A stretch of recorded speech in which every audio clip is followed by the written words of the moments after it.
He is just a face in the crowd, a background extra. All this supporting character desires is a peaceful existence.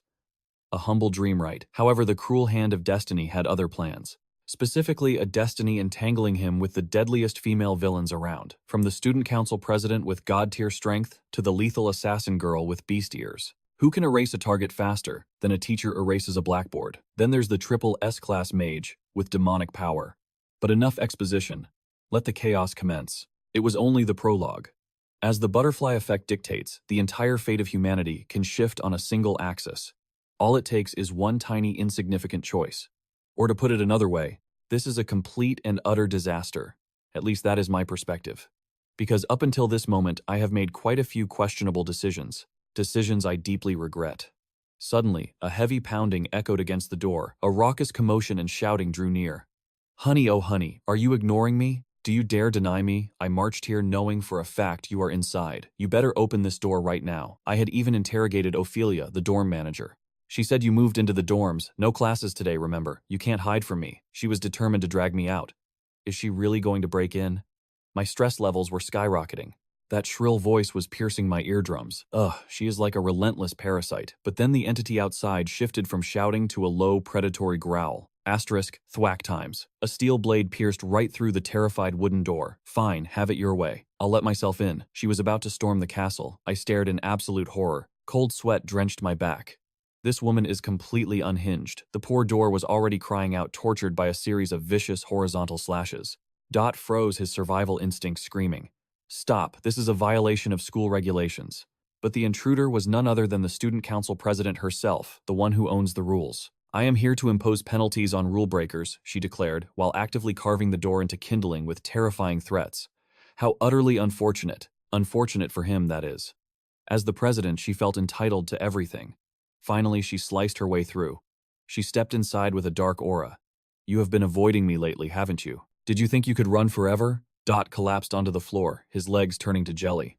Shall we count your crimes? Underneath her cap, a breathtakingly beautiful face was revealed. Her stunning figure was barely contained. I have a simple question for you, Appa.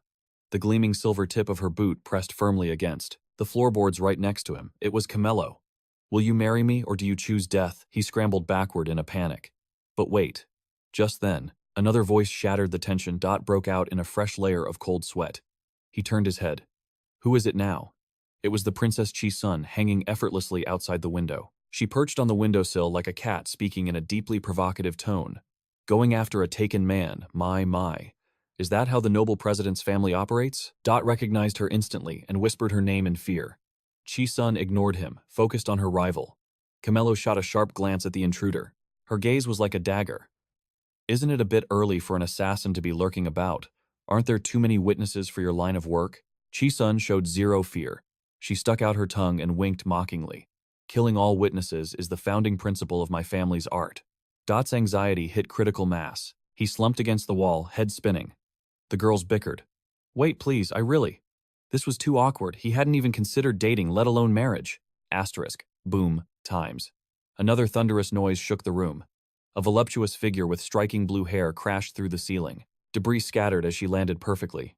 The entire room fell into stunned silence. Only Dot remained conscious enough to turn pale as death. Lilu, she shouted his name. I found you, she beamed with a blindingly bright smile.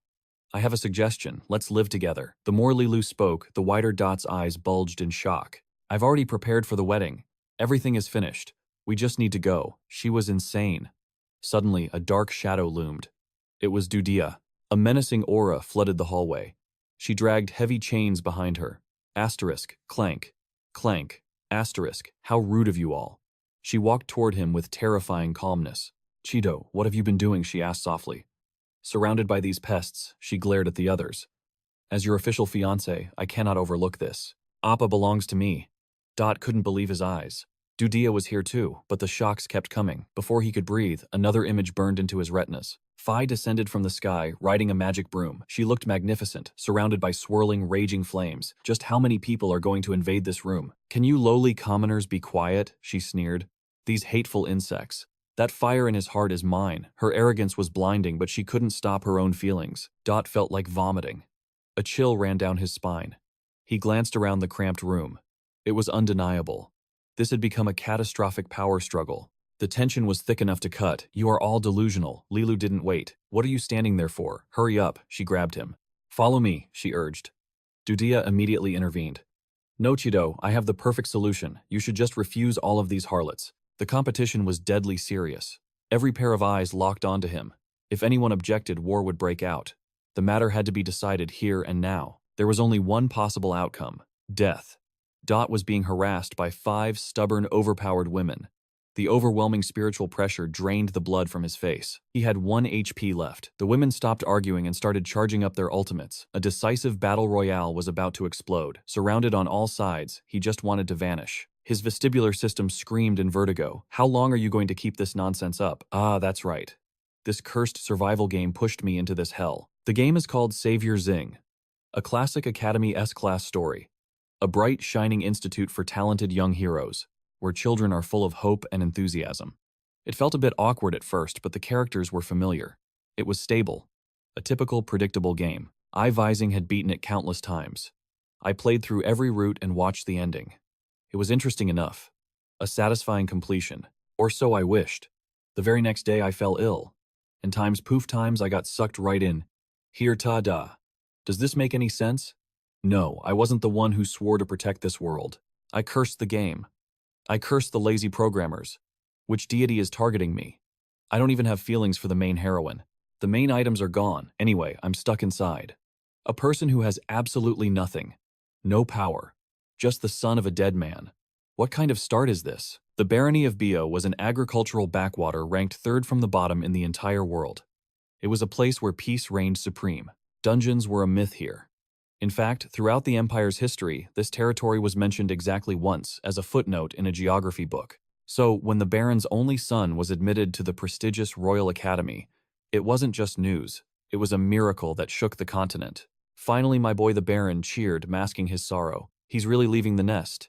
Yes, father, I am departing now. The Baron wiped away manly tears, gripping his son's shoulders. You are the pride of our land. Just stay healthy, and for heaven's sake, don't cause trouble. Listen well.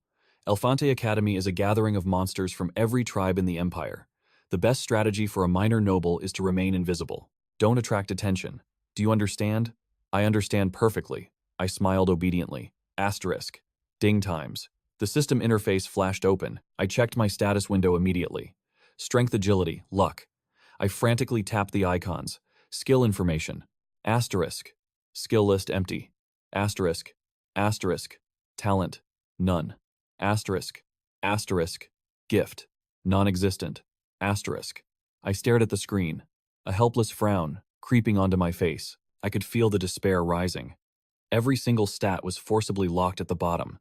Even a veteran gamer would rage quit this setup. Who starts a game on hell mode with 0 stats? The system mocked me with a new notification. Asterisk. Main quest, complete enrollment and class assignment. Asterisk. Great. A survival mission right off the bat. If I failed the mission, it was game over, literally. But Elefante Academy was about to descend into chaos, overrun by future villains. My plan was simple: avoid anything that could endanger my pitiful life. I needed to be a ghost. Father, don't worry, I'll master the art of being unnoticed, I declared. No. My father suddenly panicked. That's not what I meant, he stammered. I want you to dream big, raise the family name, make our territory legendary under the heavens. But his words fell on deaf ears. I was determined. I would not stand out. I don't need top grades, I muttered. Average is the goal. Strictly average. That is enough for me. The Baron stuttered, trying to interrupt. Wait, son, that's not right. But I was already walking away. Asterisk. Let the main character handle the drama. I'm just an extra. Asterisk. And so my academy life began. Or so I thought. The world suddenly darkened as I looked at the person sitting opposite me. Why in the name of all things holy was I in the same carriage as times her asterisk? Sitting there was Elo, the future queen of corpses. She wasn't just a student. She was the final boss of the first arc. In the game scenarios, she forces the protagonist into endless battles of wit and violence. Her sanity was a ticking time bomb. The last gray devil slumbered within her soul, waiting to awaken. Eventually, it would devour her mind and body completely. She would become a calamity that not even the protagonist could easily stop. And here I was, trapped in a box with the apocalypse. Elo looked up from her book, her voice soft but sharp. Are you all right? You look dreadfully pale. I'm fine, I stammered, forcing a polite smile. Asterisk. Fine, my heart is about to explode from terror, asterisk. She seemed concerned about her image. I chose to sit in the common carriage to show that high-ranking nobles are approachable, she explained. It was an intentional decision.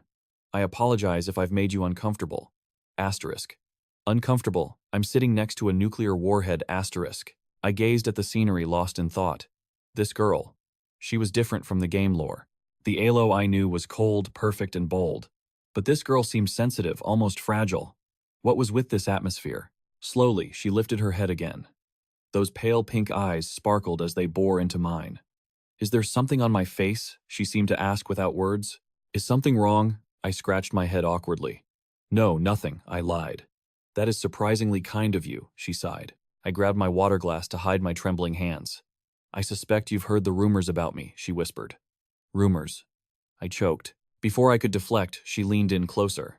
Could it be that we have met before? Asterisk. Met before. Don't trigger a death flag. Asterisk. This was insane. No, I just heard you were. Very disciplined. I improvised. Disciplined. She tilted her head. You are a strange person. My face darkened. Asterisk. Great. I'm already on the villain's radar. Asterisk. I get that a lot, I sighed. Deep down, I just wanted to be a background character. Don't get involved. Stay silent. Watch from the sidelines. I looked out the window, admiring the magnificent scenery, when suddenly massive boulders appeared rolling down the mountain. Asterisk. Wait. Are those aiming at us? Asterisk. What the hell is that? My eyes widened in horror as a massive rock flew through the air. The student council president, I muttered. Huh. Elo looked confused. There was no time to explain. Excuse me, I shouted, diving toward her. The giant rock descended like a meteor. It slammed into the window with the force of a raging fire. Asterisk activate skill. Bone armor asterisk. Asterisk fabricate. Skeleton asterisk. With my stats forced to the bottom, I couldn't survive a direct hit. I had to use my secret necromancy, summoning a skeleton as a shield. Asterisk. Crash asterisk. The dust settled. Elo's eyes were wide with shock. Are you okay? She asked, her voice trembling. I'm alive, I muffled. Then I realized my face was buried deep in her chest. Can you move? She whispered. You're heavy. I shot up, my face burning. I scrambled back awkwardly. I am so sorry, asterisk. I just sexually harassed the final boss, asterisk. But she didn't look angry. It's okay, she said softly, a strange light in her eyes. You did that to save me. He turned away, his mind racing. This is the moment. The first time someone has approached us directly. A calculated move indeed. I see exactly what you are doing. There is no need to apologize. He played the part of the shy boy perfectly, but while his mouth stammered, his mind was cold and analytical. I rushed at her on purpose, all to benefit from that high-tier armor. I stood up tall and demanded his identity. But he threw the question back unexpectedly. Huh. He looked at her, his eyes clouded with heavy suspicion. I had a premonition our paths would cross again. But how to answer? If I reveal too much. For example, if he asks, what is your scheme? However, finally the name fell from his lips. Dante Campbell. When she heard his name, she paused. Instinctively, I etched it into my memory. Like a camera capturing a crime scene. Her eyes lost their warmth, returning to ice. I won't forget this, he stated coldly. No, she countered, her voice firm. I will be the one to repay this debt. Once the pact was made, the system chimed, friendship established. But it came with a warning. You have attracted the attention of a villain. The conditions for the special gift were met. Activation complete. You have acquired a new skill. Desperate survival with deadly allure. Someone in the background gasped. What in the world? Smoke billowed from the wreckage. A massive boulder had crushed the carriage like a tin can. A voice rose above the chaos. Is this transport still departing? How did you survive that impact? Whispers of disbelief circulated. While wounds were hastily bandaged, he credited his survival to special security measures. Miraculously, casualties were low. But she groaned in agony. The pain. It is unbearable. He looked on helpless. Where are we hurt? Then the wheels began to turn. The convoy started to roll. An officer shouted orders. Once the inspection is clear, move out. A sharp response followed immediately. Understood, sir. The carriages raced toward the city gates. But the system wasn't done. Notification gift box received. A reward with a dangerously attractive design. Fate was playing a cruel game. Rewards increased significantly when attracting attention from evil alignments. He finished reading the announcement. A chill ran down his spine. He muttered darkly, I should have known. The activation conditions had been hidden. But now, it was active, constantly scanning the territory. No matter what I do, forget camouflage. In this world, true evil characteristics are rare. Even neutral alignments are hard to find. Finding them is as difficult as striking gold. And yet here is a gift. This passive ability can't just remain on, I need to analyze this further. He slumped back into the seat. Inside the ambulance, the system flickered again. Updating user status. Skill desperate survival. Level unknown. Question mark. Effect. When in mortal danger, your stats will explode. Power scales with the degree of danger. Skill deadly allure. Level question mark. Passive effect. When facing those with evil alignments, you become a beacon to them. The more extreme the situation, the more potent the attraction. He stared intensely at the holographic screen, analyzing the system diagram. Desperate survival is a lifesaver. It guarantees a fighting chance. It is the key to my survival. But, deadly allure. Is this a blessing or a curse? The system flashed a reminder. It wants me to farm attention. From the most dangerous people alive. He frowned, realizing the implication. Evil characteristics. We aren't talking about petty thieves. This game world harbors monsters. The berserk warrior frenzied by bloodlust. The sword god, a lunatic, who slashes indiscriminately. Mental instability is their trademark. The three-step killer who murders for coin. The void mage, a genius with no moral compass, legends of pure destruction. They are all deviants. Walking disasters. A complex mess of insanity. But perhaps they are far away for now. The priority is clear. I must master the survival skill. But strangely, the skill level is still a question mark. Even for an irregular player like me. As a former S-class member, I've never seen this bug. When will it unlock? What does this mean? The doctor noticed his catatonic state. The medic spoke up gently. Are you all right, son? Do you need a psychological evaluation? No, not that again. He snapped back to reality. I am perfectly fine, doctor. The carriage rolled on. Dante Campbell sat in silence.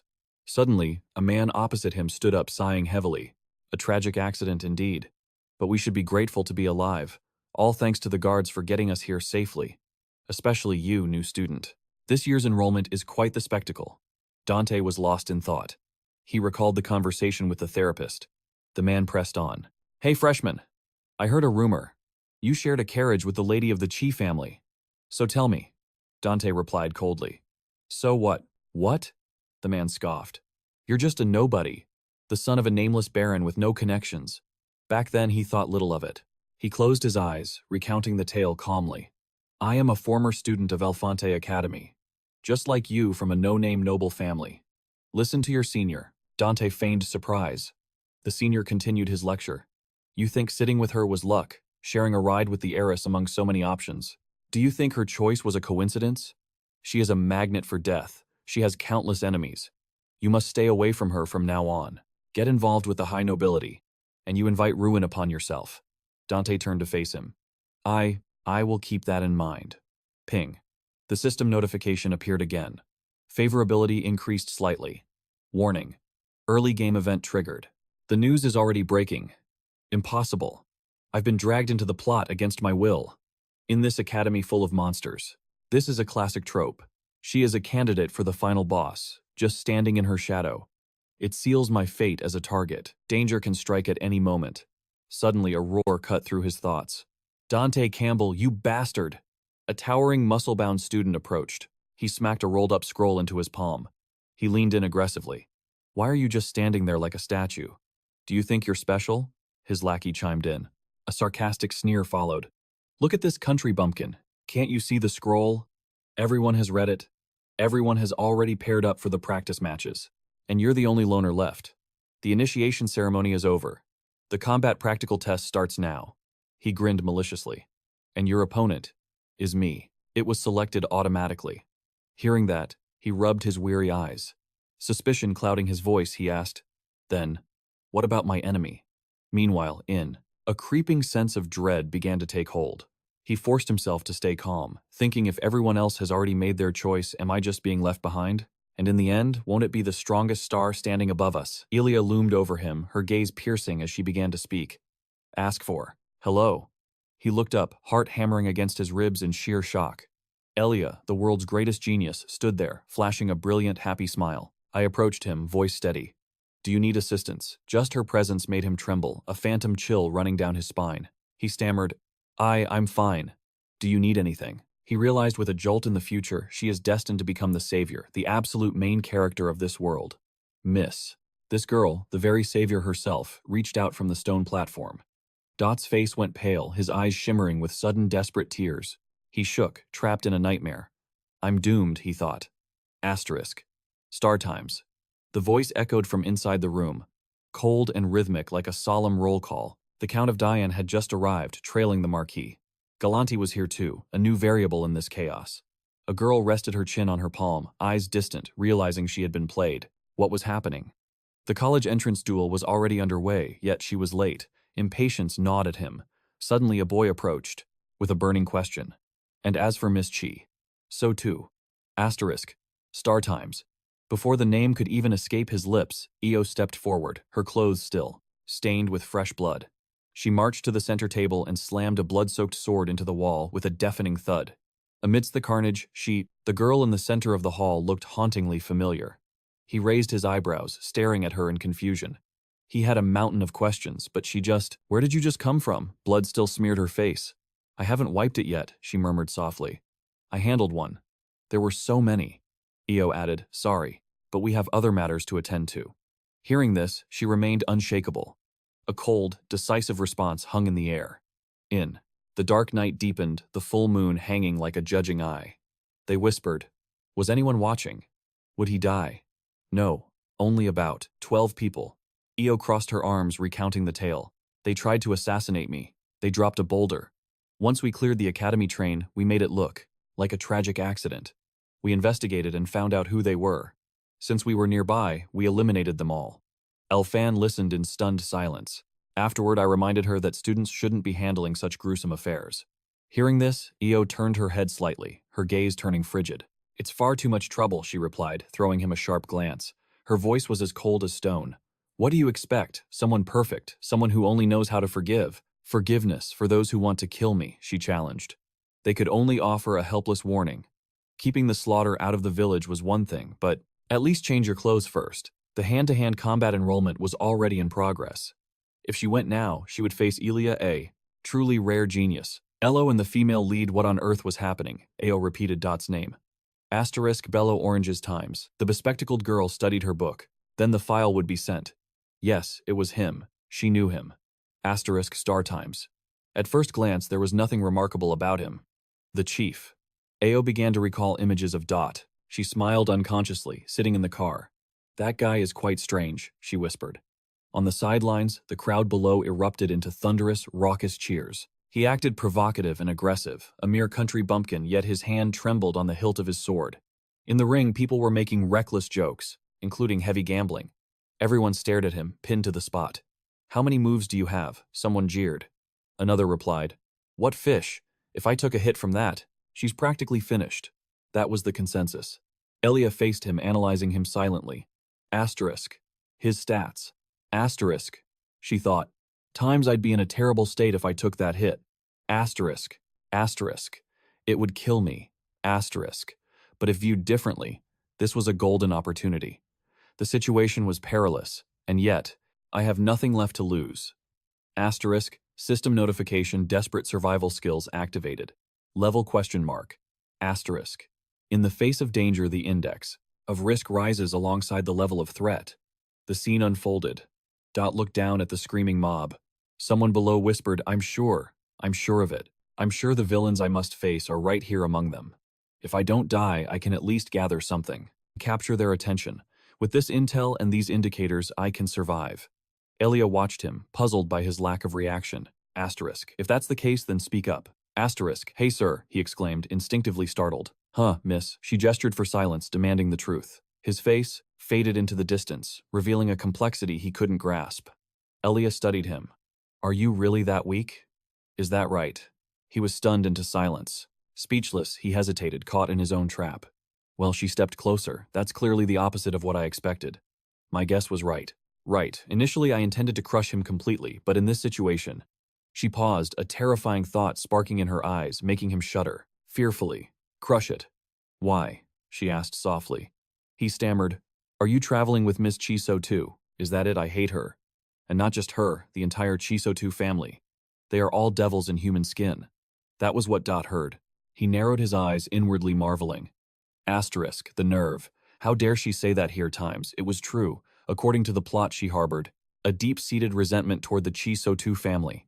The Ming family understood this. He lit a mental fire. I was just there by accident, he explained. Just sharing a ride, nothing more. She heard him, then boldly pointed her blade toward him, yet his words still dragged her thoughts back to her. She was so annoyed she wanted to strike him to take her revenge. But she hesitated. Asterisk. Maybe I should just play along and have a fight. Asterisk. He pondered, this heart racing. Honestly, it sounded appealing, but what if I don't grow stronger? Within the next 2 days, my network would be utterly destroyed. The only way to survive was to seize the spotlight immediately, right now. With this desperate thought, Dot formulated a wild plan. Just go all out. Since she's provoking me, might as well entertain her. That was the plan, but Elia's eyes widened in sheer shock. A terrifying aura exploded from him. She stared, daggers gripping her blade until her knuckles turned white. Are you actually serious? Am I sure? He laughed internally. Of course I'm bluffing, but since you're coming at me with full force, I have no choice. Dot's gaze hardened, resolving himself. No more talk. The air grew heavy with her intense animosity towards him. System alert, deadly charm skill activated. Target's interest in you has skyrocketed. The interface flashed urgently. New rewards flooded the log. Elia scoffed with noble arrogance. Fine then. If that's how it is, I won't hold back. This is your funeral. She lunged, unleashing a devastating strike, intended to cleave him in two. The blade slashed through the air fast and lethal. Dot felt a chill run down his spine as he barely leaned back to avoid decapitation. The wind pressure distorted his face. She gasped. You dodged that. Not bad for trash. He wasn't completely useless after all. Oh, really? Then let's kick it up a notch. Hearing that, Dot's face went pale. Cold sweat poured down his back as terror set in. He looked at his opponent. Red alert. Warning, mortal danger detected. The system screamed in his mind. Desperate survival skill level 1. Activated. His body moved on its own, bypassing his conscious control entirely. His fist flew straight for her beautiful face. Oh crap, he thought. The legendary frog hand strike unleashed immense kinetic force. Bam! He punched her without a shred of mercy or hesitation. Dot's eyes bulged as blue energy swirled violently around his body. He was flabbergasted. Wait, isn't this power? Too high rank. The thunderous impact drew the eyes of every single spectator. The arena fell silent as Elia was launched like a cannonball. She flew across the field and crashed spectacularly into the stands. Dot froze, mirroring the audience. Jaws dropped everywhere. No one could comprehend the absurdity they had just witnessed. The crowd watched in horror, gritting their teeth. How did a nobody crush a high-ranking elite? The atmosphere was suffocating. On his first day, Alfonte had shattered everyone's worldview. He truly was the protagonist. Meanwhile, in the faculty room, there are two possibilities, a deep voice analyzed. Either this kid is a world-class con artist who fooled us all, or this is just completely absurd. Jiat sat back perplexed. Everyone knew his stats before the match. He had 0 combat ability. Yet, that blow. He paused. That was raw power. Atan, what do you think? Atan adjusted his glasses. What do I think? I think no student in Ahan could remain standing after taking a hit like that. He struck with intent. He defeated Elia Kenjit. Either he used a forbidden drug or a hidden artifact. Using external means to temporarily boost his strength is likely. But the second option is that he is a monstrous genius, a talent that defies logic. Atan sighed seriously. But it is hard to accept. General Kenzit manages the border. His daughter, losing like this, Elia won't let it go. However, ignoring a student with this much potential would be a massive loss for the academy. If he is a villain hiding his strength, the truth will eventually come to light. Let us wait and observe. Another teacher asked, confused. Observe what? Atan smiled mysteriously. There are many interesting fledglings this year. Some require special handling. If he is truly special, he will play a pivotal role in the future. Soon enough, rumors about Dot spread like wildfire. Breaking news. The world's attention focused on Dot. Who is he? The hidden descendant of a sword saint, or the greatest prodigy to ever step foot in the academy? Beneath his goofy photo, the headline screamed, New Commander Kenjit defeated shocking. First day Dot held the newspaper, sighing deeply at the unwanted fame. Damn tabloids, he muttered. Are they for real? Suddenly the system interface materialized before him. Update fame calculation complete. Information regarding El Lashit recorded. Calculating rewards. from primary to secondary sources. Character event. Baron D1's curiosity reached level 2. Received 100 points. He tossed the paper aside. Sitting back, he scrolled through the blue screens. The notifications kept pinging. Viscount Lubin's curiosity. Level 1. 50 points awarded. Viscount's high school interest. 100 points. He stared at the screen, analyzing. So, my development points come from curiosity, interest, and trust from others, and I can use these points in the system shop. He searched the logs. But the one who gave the most is Elia. Why did the final boss give me the most interest points? The system displayed a special reward box. Gift from Elia feature unlocked. Swordsman's Chi. Dot blinked, pressing the button. Wait, isn't this the Chris family's ultimate sword technique, getting a world-class skill for free? He felt conflicted. This definitely involves some devilish karma, but whatever, survival comes first. Character info. Elia Kenjit, curiosity level rising. System alert. Level 4, restriction active. Rewards locked. He stared at the holographic screen, bewildered. Why is she on this list? And why is she calling me Big Brother? A strange notification flashed. The Villainess holds a favorable impression of you. But wait. She wasn't supposed to be a villainess in this timeline. I have zero interest in her schemes, he thought. Suddenly, a heavy thud echoed from the door. He spun around his guard, instantly rising. A muffled voice drifted through the wood. Is this Du's room? Are you in there? He paused. That voice. It sent a chill down his spine. It was Elia triggering a romance flag out of nowhere. Can we get a little closer? She asked. Du felt a headache coming on. What on earth is she doing here? If I stay quiet, maybe she'll vanish, he hoped. But in his mind's eye, he saw her outside, looking pathetic and bruised, waiting like a kicked puppy. Then came the whisper. I know you're in there. Her tone dropped. Open up or I'll smash this door to splinters. Panic surged through him. She wasn't bluffing. Wait, are you insane? He shouted. Elia smirked on the other side. Aha, caught you. Her voice turned sweet again. Open up. We need to have a little chat. I just have something to say, she insisted.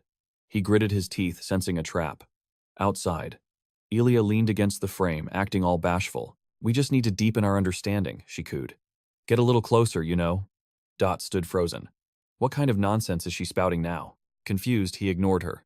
Meanwhile, down the long, amber-lit corridor, Elia glanced around nervously. She finally stomped away, huffing in frustration. Why is he so stubborn? Just open the door, so rigid, she muttered, recalling a past memory. In her memories, she was being dragged away, kicking and screaming. Come on, can't we just be friends? Back in reality, she pouted her plan, a total failure. He was an enigma, and that made her curious. She sighed, deeply lost in her schemes. How does one make friends with a guy like that? So absorbed in her strategy, she didn't see the figure ahead. Bam! She slammed right into someone. A small pouch slipped from the stranger's grip. She hastily knelt to retrieve it. A cold voice cut through the air. Watch where you're walking, or you'll regret it. Elia stammered an apology. As she looked up, her blood ran cold. She hadn't realized who was standing there. Her body began to tremble uncontrollably. Silence stretched between them like a taut wire. A tragic memory flashed in Elia's mind. A voice from the past screamed, Run, Elia, run. The memory of that calamitous night returned. A tornado of fire consuming everything, and someone standing before her shouldering her debt. I didn't mean to, she whispered, voice shaking. Elo stared down, eyes burning with undisguised loathing. Elia's survival instincts screamed at her. Her hand twitched toward her blade. At my current level. Could I even scratch her? Just the name Elo carried a weight of terror. Elo slowly extended a hand. Her gaze remained locked on Elia, unblinking. Her intentions were unreadable, but the pressure was immense. Elia stared at the hand, paralyzed. Seeing no movement, Elo spoke coldly. Give it back. Elia realized she was still clutching the bag. She scrambled to stand, realizing she was beneath notice. Elo didn't even consider her a threat. With shaking hands, she surrendered the item. Elo snatched the bag. Leave. Elia hesitated, her mind racing. Wait. Does she know him too? Elo brushed past her without a second glance. Elia realized the path Elo was taking. That turn. It leads straight to Dot's room. Her eyes widened in shock. She spun around and called out, Hey! Elo paused, looking back with disdain. Why are you here? And how do you know where he lives? Elo's expression darkened, casting a shadow over her face. I have been with him from the beginning, she declared. Until this very moment. Elia swallowed her fear. Why so hostile? She forced a bright, diplomatic smile. We're all new students here. Shouldn't we get along? Elo's eyes narrowed. You must not know the rules. New female students are forbidden from interacting with him. Elia blinked, dumbfounded. It is a newly added regulation. Elo lied smoothly. Killing intent radiated from her like a blizzard. Interaction is forbidden. Since when is that Allah? Elia started. Elo cut her off sharply. The authority has just decreed it. From this moment on, his room is off limits to you. Elia scratched her head, sensing a scam. Excuse me, does the chairman make rules just for him? What is his deal anyway? Elia grumbled. Elo turned to leave, tossing back one last warning. It concerns you not. Just remember my words. Elia watched her retreating figure, teeth clenched. She remembered the pressure of the war. This wasn't just a rivalry. It was a battlefield. She felt a surge of jealousy. What is their relationship? Anger bubbled in her chest. I don't care. I'll get close to him no matter what. The day of the class classification exam arrived. Elfanti Academy, a place that analyzed a student's every worth. Following the brutal one-on-one duels, groups were assigned. Because I crushed the top contender, I was placed in the supreme tier group. While others puffed out their chests in pride, I stood there sweating. Why? Because I have a major problem. That problem was standing right there. I chased her off yesterday, yet here she is. In the exact same group. Suddenly, the system pinged. Character info Elia CXer. Interest level rising. Curiosity is only at level 5, I noted. Safe for now. No rewards until she levels up. But the threshold was dangerously close. When the interest state changes, a key event triggers. Critical changes happen at that tipping point. I sighed, feeling helpless. Her ego seems to have inflated since yesterday. What gives? Then I remembered the package from last night. A bundle of snacks and a handwritten letter. Good luck on the exam, it had said. I need to analyze this situation carefully. Is someone stalking me? It feels like history is repeating itself. Me, the call echoed through the hall. Group 1, you're up. He let out a heavy sigh. Focus. Forget the noise. It's time to grind. Acing the last exam was child's play. But this is the main storyline. Asterisk. Ding times. The system window materialized before his eyes. Character Alola. Trust level 2. Status imminent crisis. The proctor stood tall, an aura of absolute authority radiating from him. His voice boomed. Welcome. I am Elo, the administrator of this trial. The protagonist froze, his eyes widening in sheer disbelief. Asterisk, what this is impossible times, panic flared in his chest. Asterisk, the Alola event wasn't supposed to trigger until the finals. Asterisk, she was leading the squad personally. If this exam goes smoothly, I'll eat my shoe. The air was thick with the scent of a plot twist. High above, the overseers gathered around the glowing sphere, watching, judging, like gods peering down from the heavens. Is he truly a prodigy? One elder mused. Strong enough to crush the competition, the tension in the VIP box spiked. They leaned in closer. Let's see how he handles a real crisis, the proctor signaled. Move out, questions come later. He waved them forward. We're sitting ducks here, the MC muttered. Suddenly, El gasped. Whoa, look at the budget on this place. A massive investment. But the veteran silenced him instantly. Zip it, rookie, follow the lead. Eyes open. Roger that. They ventured into the gloom. Incredible, someone whispered, awestruck by the facility. Then total darkness. Asterisk, click. Asterisk. The power died. Silence fell. Alola stood frozen, deep in thought. He said nothing, waiting for the chaos to start. They arrived at the checkpoint. Asterisk. Is this the puzzle times? He examined the lever. Asterisk. Wait, I know this mechanism. Asterisk. He smirked. Asterisk, I can solve this. Asterisk, bam. The exit slammed shut. Lockdown initiated. Power severed. Asterisk, ding times. A crimson warning flashed. Emergency quest triggered.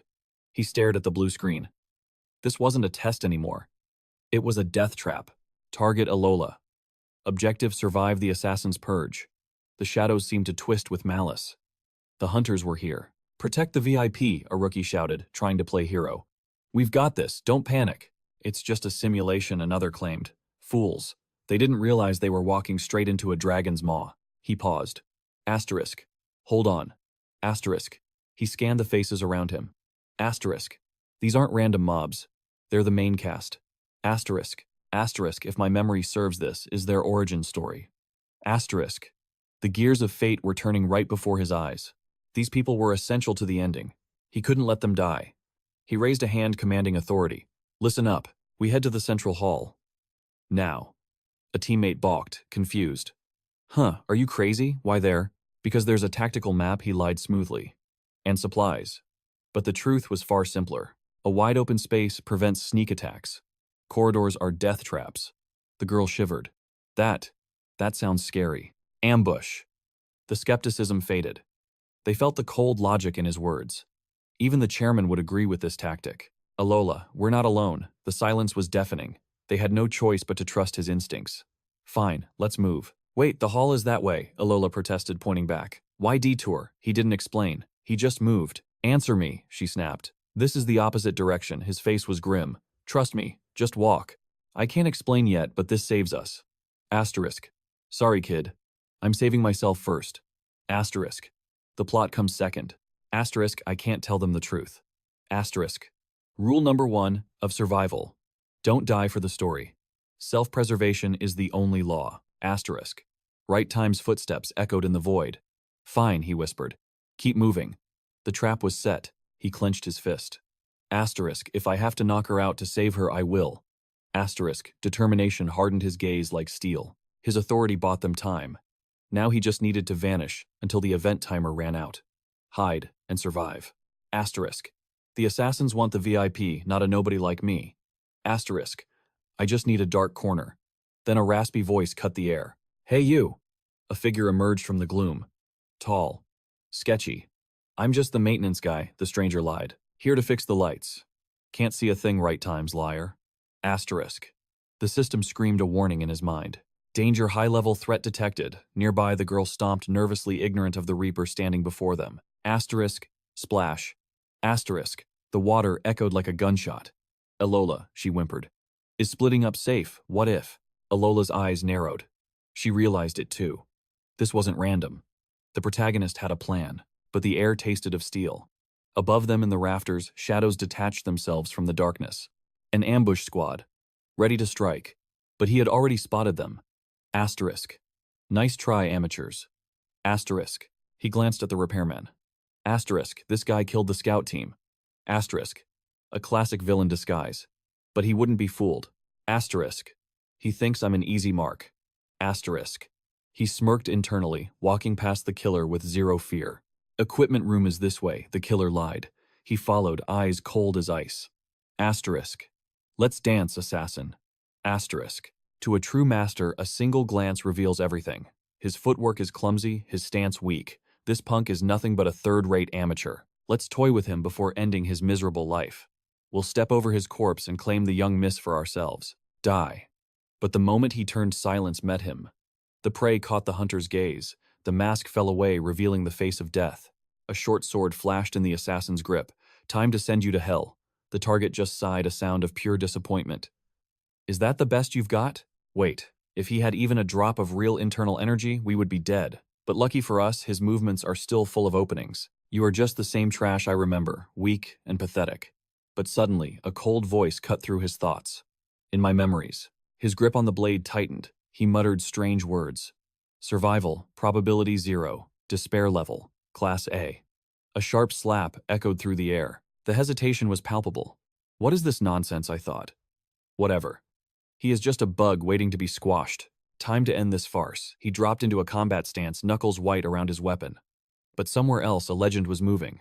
Boom! The man in black was embedded into the concrete wall. Arrows flew, blood sprayed like a fountain, and sparks danced in a violent waltz. Their coordination was flawless, dismantling the ambush squad like cheap toys. One assassin gasped, realizing the impossible situation. It was terrifyingly quiet. Elia spun around, her voice cracking the air.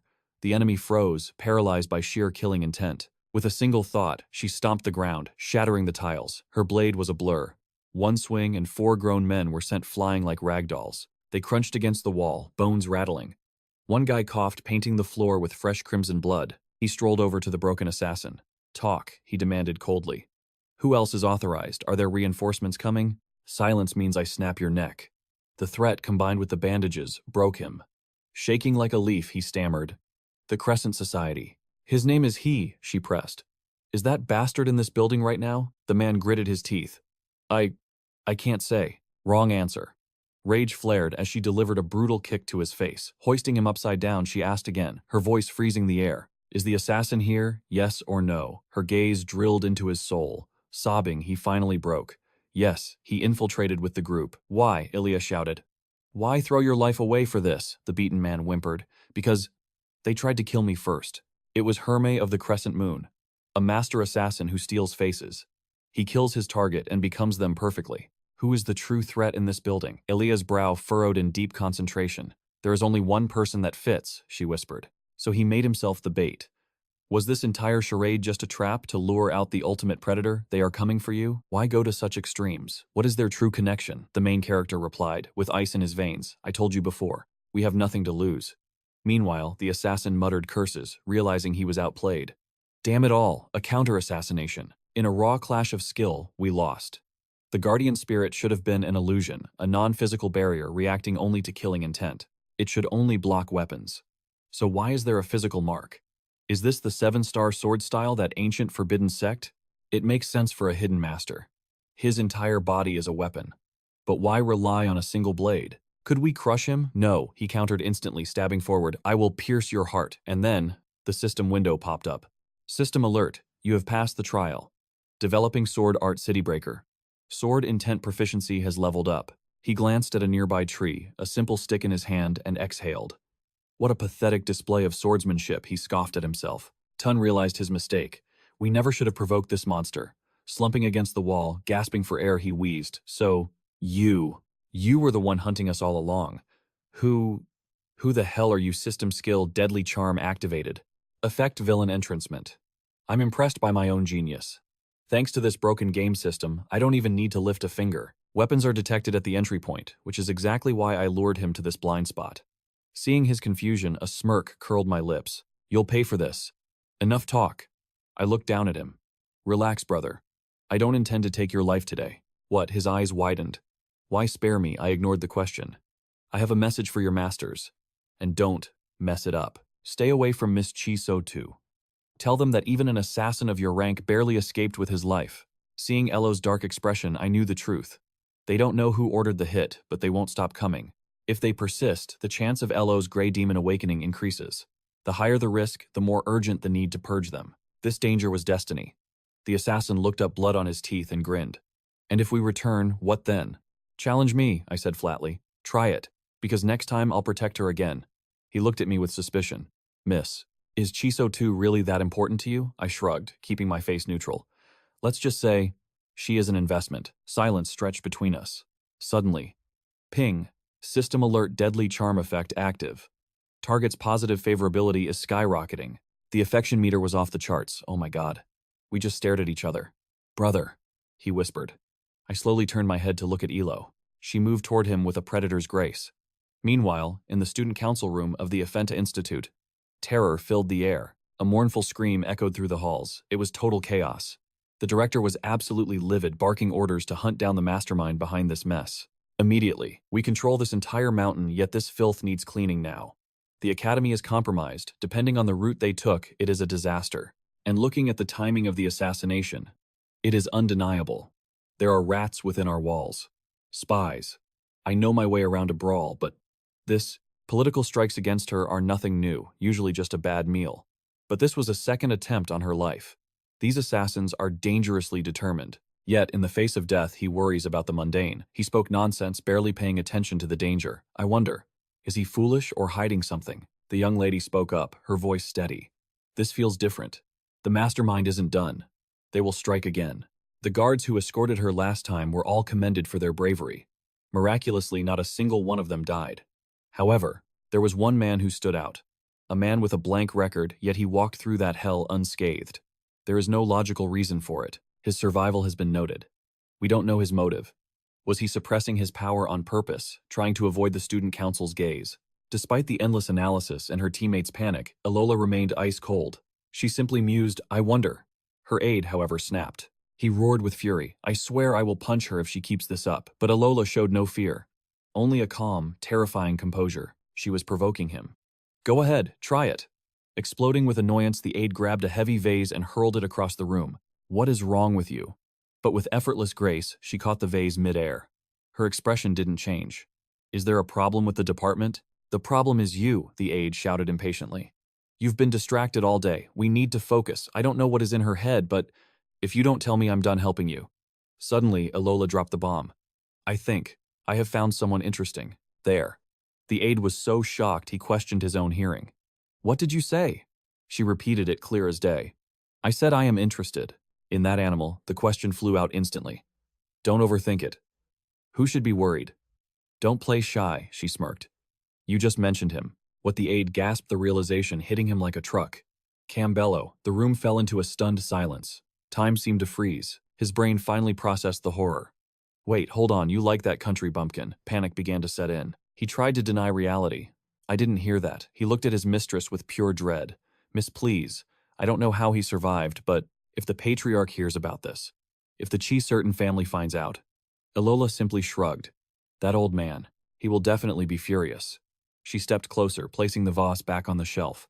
Then with a gentle smile, she whispered, I like it too. Where is this guy anyway? Her aide looked like he was about to collapse. Probably somewhere useless. He rubbed his head exhausted. Good heavens. Don't deny it, no matter how you look at it. That peasant treated her well, didn't he? Usually she would be suspicious of anyone instantly. True. But you are the young lady of the Chi-certain family. You must be careful. She replied calmly, that is true. So, we must test him. She glanced at the student file in her hand. If he is truly a gem, if we polish him, he might just shine. The aide was confused. What do you mean? Meanwhile, in a dorm room far away, the man in question was currently sprawled out on his bed. He stared at a letter, his brow furrowed. The academy's announcement was vague. It was the same old excuse. What is this nonsense? The letter read, We apologize, but regarding your class assignment. They can't tell him yet. The academic team is still processing data to ensure optimal results. Please wait for good news. Good news. Yeah, right. He felt nothing but annoyance. This notification. Should he even hope? Just throw me into a class already. Then you can forget I exist. According to the rules, shouldn't he be in the special class? Just like Elia's group. Why were they excluding him? Was he being ostracized? Suddenly a system window popped up. New notification, main quest updated. Part 1 is complete. New intel available. Main quest. Determine your fate at the freshman welcome ceremony. The reward, production of exclusive equipment. His eyes narrowed as he analyzed the task. The welcome ceremony. This is where the class destiny is decided. Archer, warrior, mage, or priest. His future specialization hung in the balance. I need to choose carefully. To match Elia, he needed the path of the sword. He had to follow suit. The focus must be on pure strength. Once that is set, he would receive the materials to craft his legendary gear. But there was a problem. He clicked on the character tab. New information loaded. Character Alola Chi-certain. Her trust level was fluctuating between level 2 and level 5. Status temporary interest due to special influence. The rewards listed were, a key figure is approaching special event timer, 3 days. 3 days until chaos ensues. And that wasn't all. He checked the next tab. Character Elia. Interest level critical. Perception change imminent. Another special event was about to trigger the timer for this one, also 3 days. He groaned, burying his face in his hands. The boss character, the protagonist, and the main quest. Everything was converging at once. A massive storm is definitely coming. Reality shattered as a blue system window appeared. A golden notification pulsed skill copy acquired. It allows the user to steal abilities from any item. My jaw hit the floor. I stared at the holographic text, heart racing. Is this a glitch? A panic-inducing cheat code? Copying skills. That breaks the game balance. This is absolute insanity. The dopamine hit was instant. Overwhelming joy washed over me. I possessed the ultimate wildcard. I can copy anything. Should I target the final boss? I hesitated, my gamer brain kicking in. No, using it now is a rookie mistake. It would be a waste of potential. Although she stands at the apex of the Academy's food chain like the protagonist Elia, she hasn't peaked yet. This is the final time loop. They can still evolve. It's a long game. She will unlock god-tier skills later. My power is overwhelming, so I need to be patient. I won't waste the copy skill on low-level abilities. Priority 1. Survive the upcoming event. It begins in 3 days. Deeply, fortunately, I possess hidden knowledge that will keep me alive. I vanished into the shadows, sprinting toward the Academy's blind spot, an abandoned wasteland housing the old weapons depot. The scent of rust and dust greeted me. I exhaled, relieving the tension. It is truly magnificent to have access to a secret shop before the game even starts. Time to gear up. I raided the shelves. First, the speed elixir to boost my agility stats. Next, the shadow mask. This gear creates a stealth build, silencing my footsteps. I strapped on the feline support boots. My presence dropped to 0. Slipping past the security layers was child's play. Finally, I reached the treasure trove, a hidden farming spot known only to hardcore players. Like a phantom thief, I scaled the walls effortlessly. I landed with the grace of a cat. Soft, silent, perfect. Now for the loot. I found it. The recovery biscuit. It sounds like a scam item, but the stats don't lie. It restores physical stamina instantly. A literal lifesaver. It looks like a cheap snack, but the effects are S tier. I grabbed them all. Rummaging through the dusty shelves, I searched for the main prize. The biscuits were just a bonus. I was here for one specific artifact. My eyes locked onto it. Found you, the game changer. The ancient incense burner. A sacred relic holding a millennium of spiritual power. I lifted it with trembling hands. Jackpot. Inventory full. I have everything I need. I turned to leave, grinning at my success. But in my arrogance, I didn't watch my step. Asterisk. Crash times. I knocked over a tower of wooden crates. The sound was deafening. I froze, watching in horror as the barrels tumbled. Damn it, panic spiked in my chest. My luck just ran out. But as the dust settled, something behind the debris caught my eye. The fallen crates revealed a hidden space. A girl was sleeping there. I squinted, and recognition hit me like a truck. My blood ran cold. It was her. Duia, the sword goddess. The terrifying boss of Chapter 2. Why is a catastrophe-class villain sleeping here? The relic belongs to her. Or maybe she's hiding from the world. Suddenly, a crimson warning window blocked my vision. Asterisk. System alert times mortal danger detected. The threat level skyrocketed. My survival instinct screamed run. She woke up. Chains rattled like death knells around her arms. The air grew heavy with killing intent. Sorry for disturbing you, I stammered. Apologies don't work on bosses. Before I could finish, chains lashed out like vipers. She attacked with zero hesitation. This wasn't a friendly spar. It was an execution. I barely blocked the strike. The impact rattled my bones. Cold steel grazed me. I analyzed the situation in a millisecond. Fighting her now is suicide. Survival is the only win condition here. Wait, I'm not an enemy, I shouted, trying to de-escalate. But she didn't care. She looked at me like I was trash to be incinerated. My body screamed in pain from the impact. She remained silent, her eyes glowing with abyssal contempt and suspicion. She gave me no quarter. Duia clenched her fist and the chains roared, transforming into a steel storm aimed at my throat. Fury radiated from her. I danced on the razor's edge, dodging her strikes by a hair's breadth. Her murderous aura thickened with every second. I relied on game knowledge to survive. I moved to the exact spots where her damage was lowest. She looked shocked that I was still breathing. The attacks came faster, a whirlwind of destruction. My heart hammered against my ribs like a war drum. Fear choked me, but I focused. I know her secret mechanic. That's my only hope. She lunged the tip of her blade, thrusting forward with lethal speed. I gritted my teeth and stopped moving. Total stillness. A gamble with my life. The blade flew toward my face and froze. The cold metal hovered exactly 1 inch from my nose. A perfect stop. She retracted the chains, confusion flickering in her eyes. I let out a shaky breath. Gotcha. 3.5 steps. That is the absolute range of her attack. It's the curse of Duia. She is bound to this location. She physically cannot take a single step beyond that radius. She glared at me, realizing I knew her weakness. Take 1 step closer, she challenged, her voice dripping with venom. And let you kill me, I smirked, though my knees were shaking. I'm not suicidal. We stood in a tense standoff. Neither of us could make a move. The silence stretched. Suddenly, a loud times grumble times echoed through the warehouse. I blinked. That wasn't me. It was her stomach. Realization dawned on me. She's been hiding here completely isolated. No one comes here. She's starving. My fear melted into sympathy. Hey, I said, dropping my guard. Are you hungry? Want a snack? I asked softly. I opened my hand, revealing the recovery biscuits. The sword goddess stared at the food and the tension broke. Was food the ultimate solution for physical recovery? Maybe. But his logic was simple. People tend to lose their minds when they're hangry. It was worth a shot. Duia glared at him, her pride flaring up instantly. Do not mock me. I am a warrior. I will not be seduced by such cheap treats.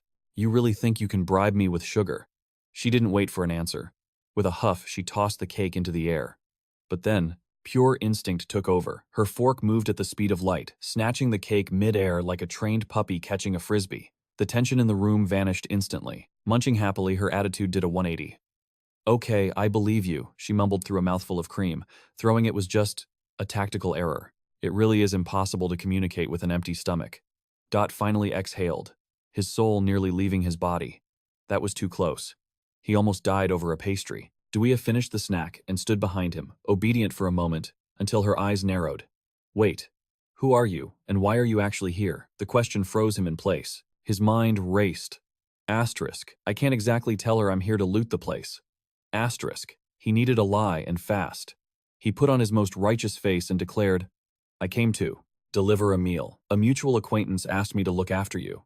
Duia paused a biscuit hanging from her mouth and looked at him with genuine curiosity. An acquaintance. This was his chance.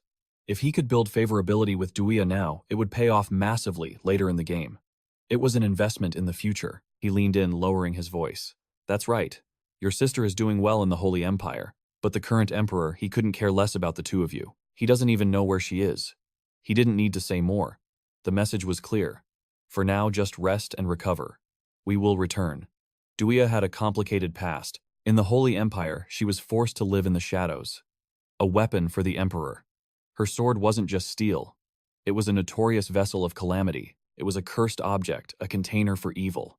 To suppress the sword's corruption, she had been bound by 3 layers of powerful curses. It was a heavy fate to bear. Mentioning her only surviving relative was a gamble, but it worked. After all the tragedy she had endured, that tiny sliver of hope was all she had left. The scene shifts and the morning sun rises on a new day. A crisp, authoritative voice echoed across the open plaza, waking the students from their daze. Listen up, this is the main academy building. Over there is the grand stadium, and beyond that lies the training grounds. From this vantage point, you can see the entire campus. Understood, yes ma'am. The speaker was none other than Principal Elia herself. She commanded the attention of every student in the courtyard. Soon you will choose your path. Our curriculum covers the 5 great pillars: origin, arts, scholarship, martial combat, divine magic, and alchemy. I assume you are familiar with the basics. Suddenly a curious student raised his hand from the crowd. Do we share a teaching system with the other realms? Like the Holy Empire Principal, Elia smiled, amused rather than annoyed. She seemed to enjoy the naivety of the freshman. Oh, absolutely not. We treat education like war preparation. The Holy Palace. Don't compare us to them. If you prefer their methods, feel free to transfer. As she explained the intermediate specializations, the students listened intently. But Dot stood in silence, his mind drifting far away from the lecture. Asterisk. This is my chance times, he thought. Asterisk. I need to find where I can gather real information about this world. I can't waste time on the basics. Asterisk. This wasn't just school, it was a survival project. Every ounce of strength he had gathered would be needed soon. He was getting impatient, itching to make a move. Suddenly, a young man pointed toward the horizon. Principal, who manages that area over there? He was pointing at a structure isolated from the rest of the school. It was an ominous institute completely cut off from the main grounds. A massive area shrouded in a shimmering magical barrier that warped the air around it. The light there was dim, marking the boundary between reality and illusion, between ancient magic and the present day. Ah, the teacher nodded. That is the restricted sector. It is a forbidden zone. Entry is punishable by expulsion.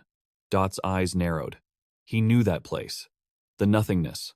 A scar left behind by the Great War. It was the graveyard of history where heaven and hell once clashed. It was the very spot where the divine messengers and chosen warriors sealed away the darkness. The demon kings lay dormant there. Centuries had passed, but the aftershocks of divinity and death still battled in the air. The energy there was volatile. This area was the linchpin. If the demons were to break the seal, it would be the end. That is why the Holy Empire and the Alliance formed the Golden Triangle. To monitor this abyss, the Alfanti Academy wasn't just a school. It was a fortress built within that surveillance system. Dot snapped back to reality. The evening sun cast long shadows as the orientation continued. Lucas, a student with a hairstyle that screamed, main character energy, raised his hand. Principal Elia, his voice was a mix of thrill and curiosity. Is it possible for us to go closer? Can we take a look at the barrier? Elia considered it for a moment. If we stay on the edge of the protective shield? Yes. Our transport vehicles are shielded. It should be safe. We will remain secure. In the crowd, Dot smirked. A wave of relief washed over him. Asterisk. Perfect. Thank you, Lucas. You unwitting pawn. Asterisk. All right, we depart after lunch. Gather your things. Dot clenched his fist. There was something he needed to do there. Something that defied the gods themselves. Gods who could move mountains and drain oceans. They were reality here. But Dot was aiming for something higher than even the angels who wrote the ending. Soon the group stood right before the barrier, staring into the void. Elia clapped her hands cheerfully. All right, everyone, picnic time, let's eat here. Enjoy your lunch with a view. The students laughed, unpacking their food, treating the boundary of hell like a tourist attraction. They were inches from death, protected only by a thin, magical film. If the academy fell, this barrier would be the first thing to shatter. Dot seized the moment. He approached Ophelia, feigning shyness. Principal, do you mind if I move a bit further down? I get anxious in crowds. She frowned slightly, her sharp eyes analyzing him. This student had been the subject of some strange rumors lately. Fine, she warned, but do not wander far, or I won't be able to save you. Understood, Dot replied quickly. From a distance, however, Ryan was watching his every move. He muttered with seething rage. That arrogant country bumpkin is getting too big for his breeches, just because I let my guard down. But mark my words, in the shadows of a secluded hideout, Dot unveiled his secret weapon. Into the ancient incense burner went the rarest treasures, powdered unicorn horn, phoenix feathers, and a fan crafted from deep-sea coral. Everything was prepared. A dark divine miracle was about to unfold. This was a portable artifact possessing godlike power. Right now, at that precise moment, a blinding swirl of magical light erupted from the vessel. It materialized from the void. He stared, unblinking, heart racing. Is it really me, he thought? Did I miss anything? I traveled all this way for this moment. This is the key, he realized. This object allows us to approach entities that mere mortals would never dare to dream of meeting. Suddenly, a massive explosion rocked the area. Yet amidst the smoke, there was no fear. A mysterious fog rolled in, and a booming voice echoed from the abyss. Where are the coalition forces? The voice thundered. Flatten the ground, that's all I asked. Dig the ditches and move out. The protagonist looked up, stunned, his eyes fixed straight ahead. They said rental guys were doing this. Instead of a holy war he saw, construction work. His eyes spotted someone digging the earth. A voice shouted, "Hey rookie, does leveling the ground mean digging a hole to you?" Yeah, another grumbled, but the problem is this ground is hard as steel. Is your shovel not harder than the dirt? The superior barked. Wait. As the words fell, everyone froze. The workers turned to look at the intruder. Brother, one whispered, is that a human? What is he doing here? The superior stared intensely. It has been ages since we had a visitor. At least he is quiet. Quiet is better than loiterers who annoy me while I work. Suddenly he approached with a terrifying expression, his aura imposing. He immediately questioned, why did you stop working? The rookie froze his shovel motionless.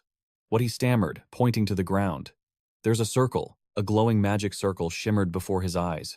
Meanwhile, the others were still bickering.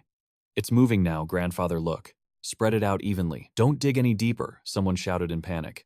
Frightened by the chaos, a frog leaped out of the trench. A moment later, a vehicle arrived with blaring loudspeakers. The driver called out, gentlemen, the sacred mud bricks have finally arrived. Hurry up and unload. Unload the cargo, an angel commanded. How much for the bullion? As sacks of bricks hit the ground, the female driver was caught snacking. There are plenty more, she replied. Suddenly, a scream rang out. The girl saw the angel staring at her pastry. Why are you looking at me like that? He's sitting there eating cloud cookies again, the angel grumbled. So, she retorted, you think driving is easy? I'm a person too, you know. You are soldiers. Save your energy for the mission, not arguing. The protagonist stood before the magic circle, observing how the heavens operated. Other gods. I don't see the seniors, he muttered. Are you working quick? Hearing the shout, the worker ran as fast as his legs could carry him. He stammered Corporal E. We are getting to work right now. Suddenly, he approached the captain. Captain, have the supplies still not arrived? The captain sighed. Sorry, the transport vehicle is delayed. They are fixing it. Please have patience. Just a little more, a complaining voice drifted from the side. The corporal's rank insignia is broken, someone giggled. The protagonist thought, no wonder. Even angels refuse to work without proper uniforms. If you had to describe these angels, it would be simple. They are just like an army. They have a clear hierarchical system and chain of command. A strict series of orders governs them. This world has its own rules. To meet high-ranking angels, one usually needs to wait until Chapter 2. Direct contact with high-ranking seraphs is rare. It would take an eternity for a normal human. But the protagonist knew them. He knew exactly what they wanted. I need something simple and basic, he thought. In a flash, the spot where he sat was filled with supplies. Edible treasures neatly arranged in cardboard boxes. Thank you for the meal, he exclaimed loudly. He took a bite, savoring the flavor. So delicious, the heavenly aroma began to waft toward the starving angels. The scent captivated them. Attention, they whispered. He's eating. Look at that. What did he bring? Their stomachs rumbled. Look how happily he is feasting. Can we have a bite? You are not qualified yet. Get back in line. But they couldn't take their eyes off the food. What, quick? Move the bricks. The protagonist smiled, seeing his plan work. My lords and ladies of heaven, please eat before you continue your labor. Okay, otherwise you will all collapse from exhaustion. As he spoke, the food boxes were magically teleported to them. A system notification chimed. Offerings complete. The cakes and socks were delivered to the working angels. They looked at each other, grinning with pure joy. The captain shouted, "This guy is a legend. All right, break time. 10-minute rest, everyone. Does anyone have a baguette? Is that a steak?" What a thoughtful human, the protagonist thought. That is the rule. That is the law of this world. This realm operates differently from reality. A single meal for him was a feast for an entire legion here. As the sky brightened, a beam of light shone down, and a satisfied voice echoed, "I am full." That was quite a luxury. Since we are still working on this project. Is this it, the incense burner? The angel pointed. You came because you needed our help with this artifact, right? Bring it here. I will bless it. Give it to me. The protagonist was stunned. Just like that, it has to be reasonable, but you'll fulfill my request. That's all. You already agreed. He had prepared a dozen complex negotiation plans. Was there ever a road to success as easy as this? Is this the original? The angel seemed to read the artifact's history instantly. A thoughtful look crossed his face. I wonder, why is someone as ordinary as this human being treated so well? The protagonist wondered. Does he have the eyes to see through the veil? He can recognize the true essence of things. The angel's gaze fixed on him. Brother, it seems you understand how the world works quite well. He possesses an ability, but it is completely undeveloped. If you invest in this human now, you will reap legendary benefits later. Many. The sheer magnitude of the revelation stunned him. Wait, is he referring to that time-specific gift? He meant his unique trait, beloved by darkness. The entity continued. This gift holds power far beyond your imagination. How you wield it, that choice is yours alone. It is a double-edged sword. It was the very reason monsters hunted him endlessly. Cruel, yet strangely protective, a gaze from the abyss. Understood. He hid his anxiety behind a mask of calm. Clever human. Once I retrieve the incense burner, I will locate. In the heat of battle, optimization is key. I must find a way to survive, no matter the price. In a split second, his entire demeanor shifted. A transformation of spirit. A high compliment. Ordinary souls would crumble in panic hearing those words, but not him. He immediately began analyzing, formulating a strategy with cold logic. I see. A legend is slowly being forged right here. It seems my worries were unfounded. Very well, the blessing is complete. The higher being spoke. He bowed his head. Thank you, sir. Ethereal voices echoed in the void. Sir, why go this far? Why waste words on a mere human? The connection was nearly severed. I remained baffled by his composure. He is patient yet bold. A star, and I, a transcendent being, find myself. Perhaps he overestimates his worth. No, a star indeed. Before fading, the entity turned for one last decree. Believe in yourself. I acknowledge your potential. The transmission cut. The magic circle vanished into motes of light. He stood alone in the silence, exhaling deeply. That felt like an eternity. I pushed myself for one simple reason. I refused to die. Survival is my only objective. It was both a gift and a warning from an angel. I need to tread carefully. As the divine scent lingered, the system window materialized. Ultimate divinity, rank C+, acquired. A special power derived from nature and higher beings. 2 ascetic skills unlocked. Asceticism converts faith into power. Supplementary attributes added to physical constitution. Consumes a small amount of mana. Recovery time 20 seconds. Evolvable through proof of faith. Guardian shield. Consumes mana to generate a barrier. Creates disposable protective layers based on constitution. Cooldown 20 seconds. Proficiency increases through taking damage. A saint class. He closed his eyes, his mind racing. It felt like a cosmic joke that celestial being truly blessed me with. This healing is undeniably useful. Since it scales with my constitution, my health is now my greatest weapon.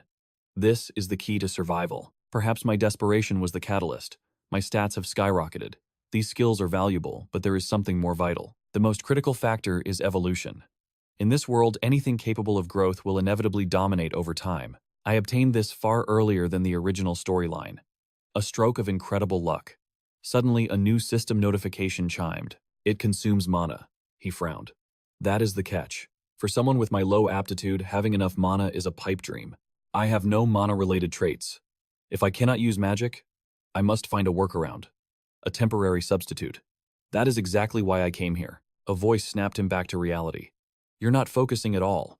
Well, I'm waiting for an answer. Did you hear me? Excuse me, I heard every word.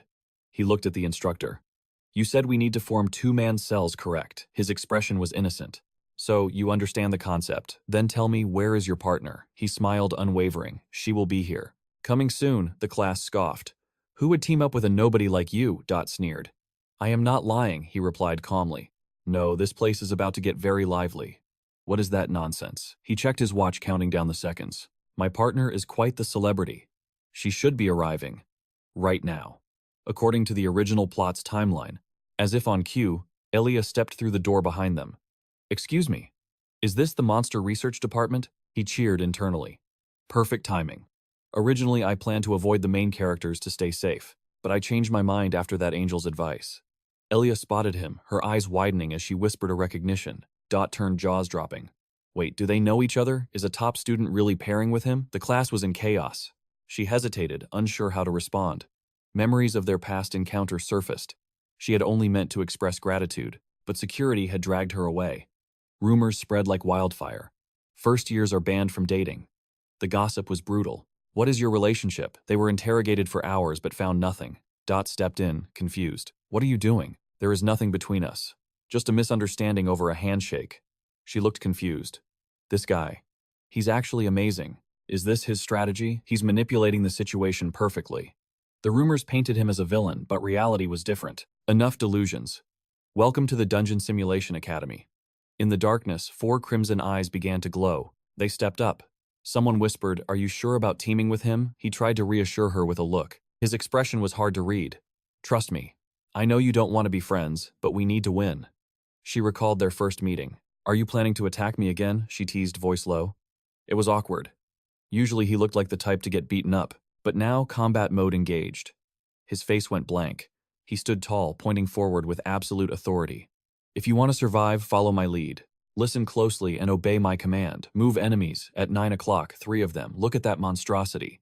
It roared in absolute fury. With teeth like daggers, it looked ready to grind us into dust. It raised a massive fist, preparing to crush us. Suddenly, a piercing scream ripped through the air. Flash. She didn't hesitate. Her blade sang, severing the beast's head in a heartbeat. But there was no time to breathe. Above you, Dot screamed. Shadows descended from the ceiling. 2 more nightmares had arrived. They were bats, but twisted and vile. Long fangs dripped with malice, and their crimson eyes burned with a cruel hunger. My experience kicked in instantly. I saw their flaws. The neck, ignore the flanks, strike the neck now. Elia moved like lightning, slash, slash, her steel bit deep, executing my orders with terrifying precision. But she wasn't happy about it.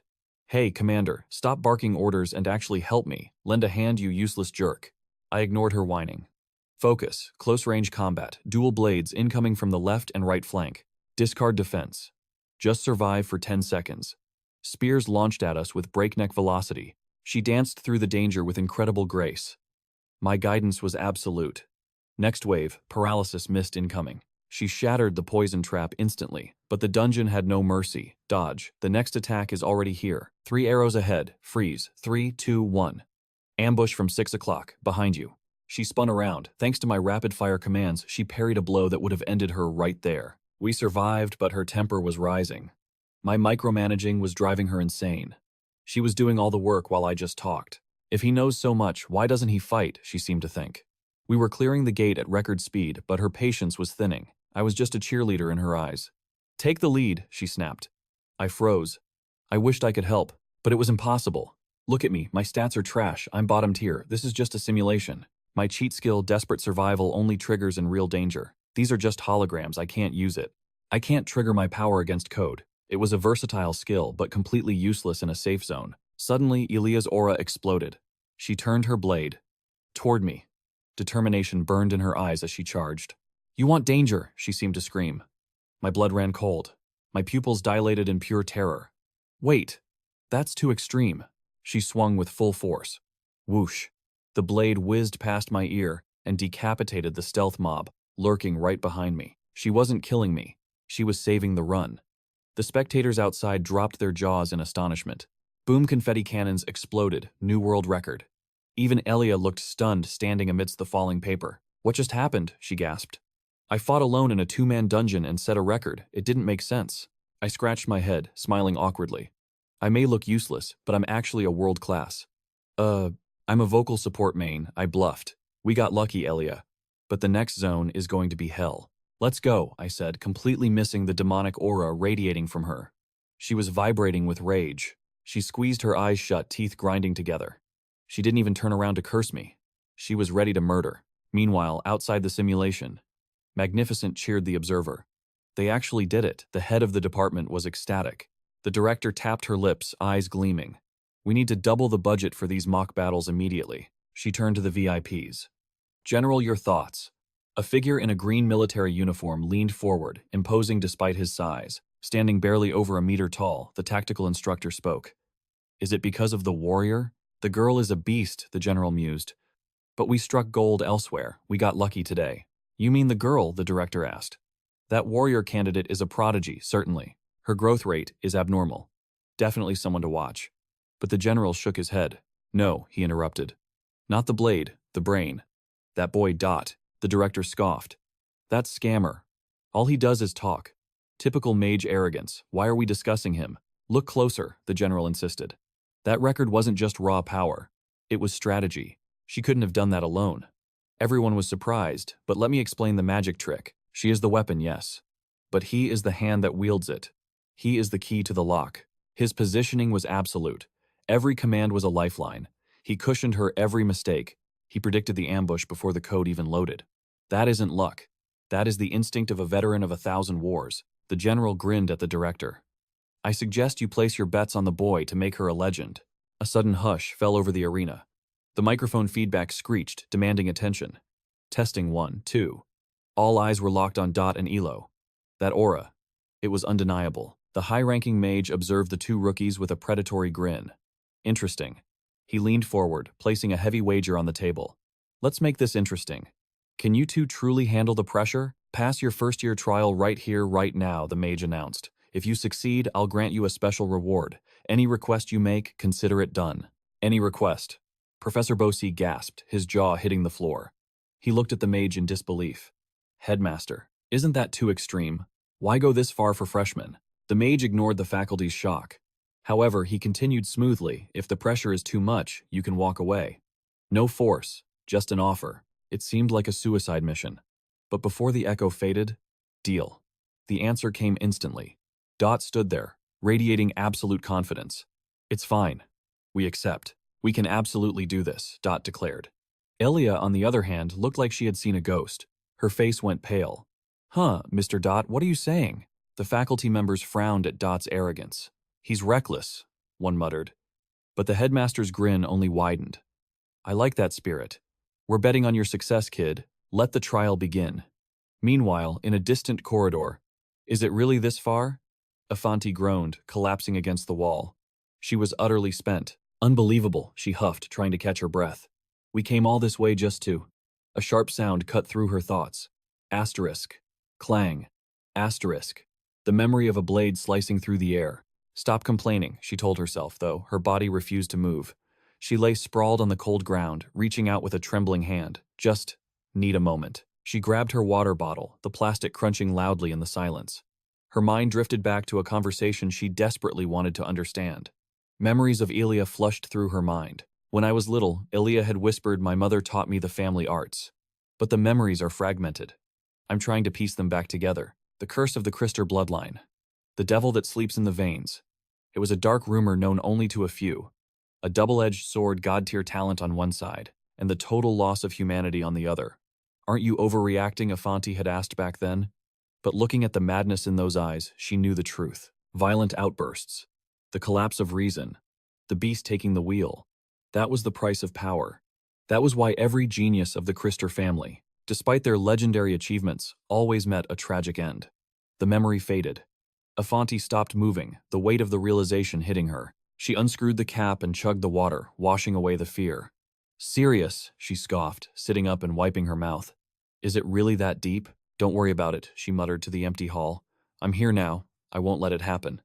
But a voice in her head whispered times, really, can you stop fate? Asterisk. Guess I can't hide it anymore. She set the empty bottle down, her expression hardening.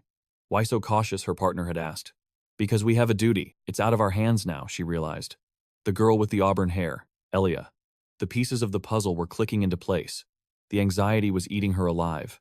We need to report this immediately, Afanti decided. Intel confirms it, the one currently taking the exam. She is the vessel for the next generation, the next warrior candidate.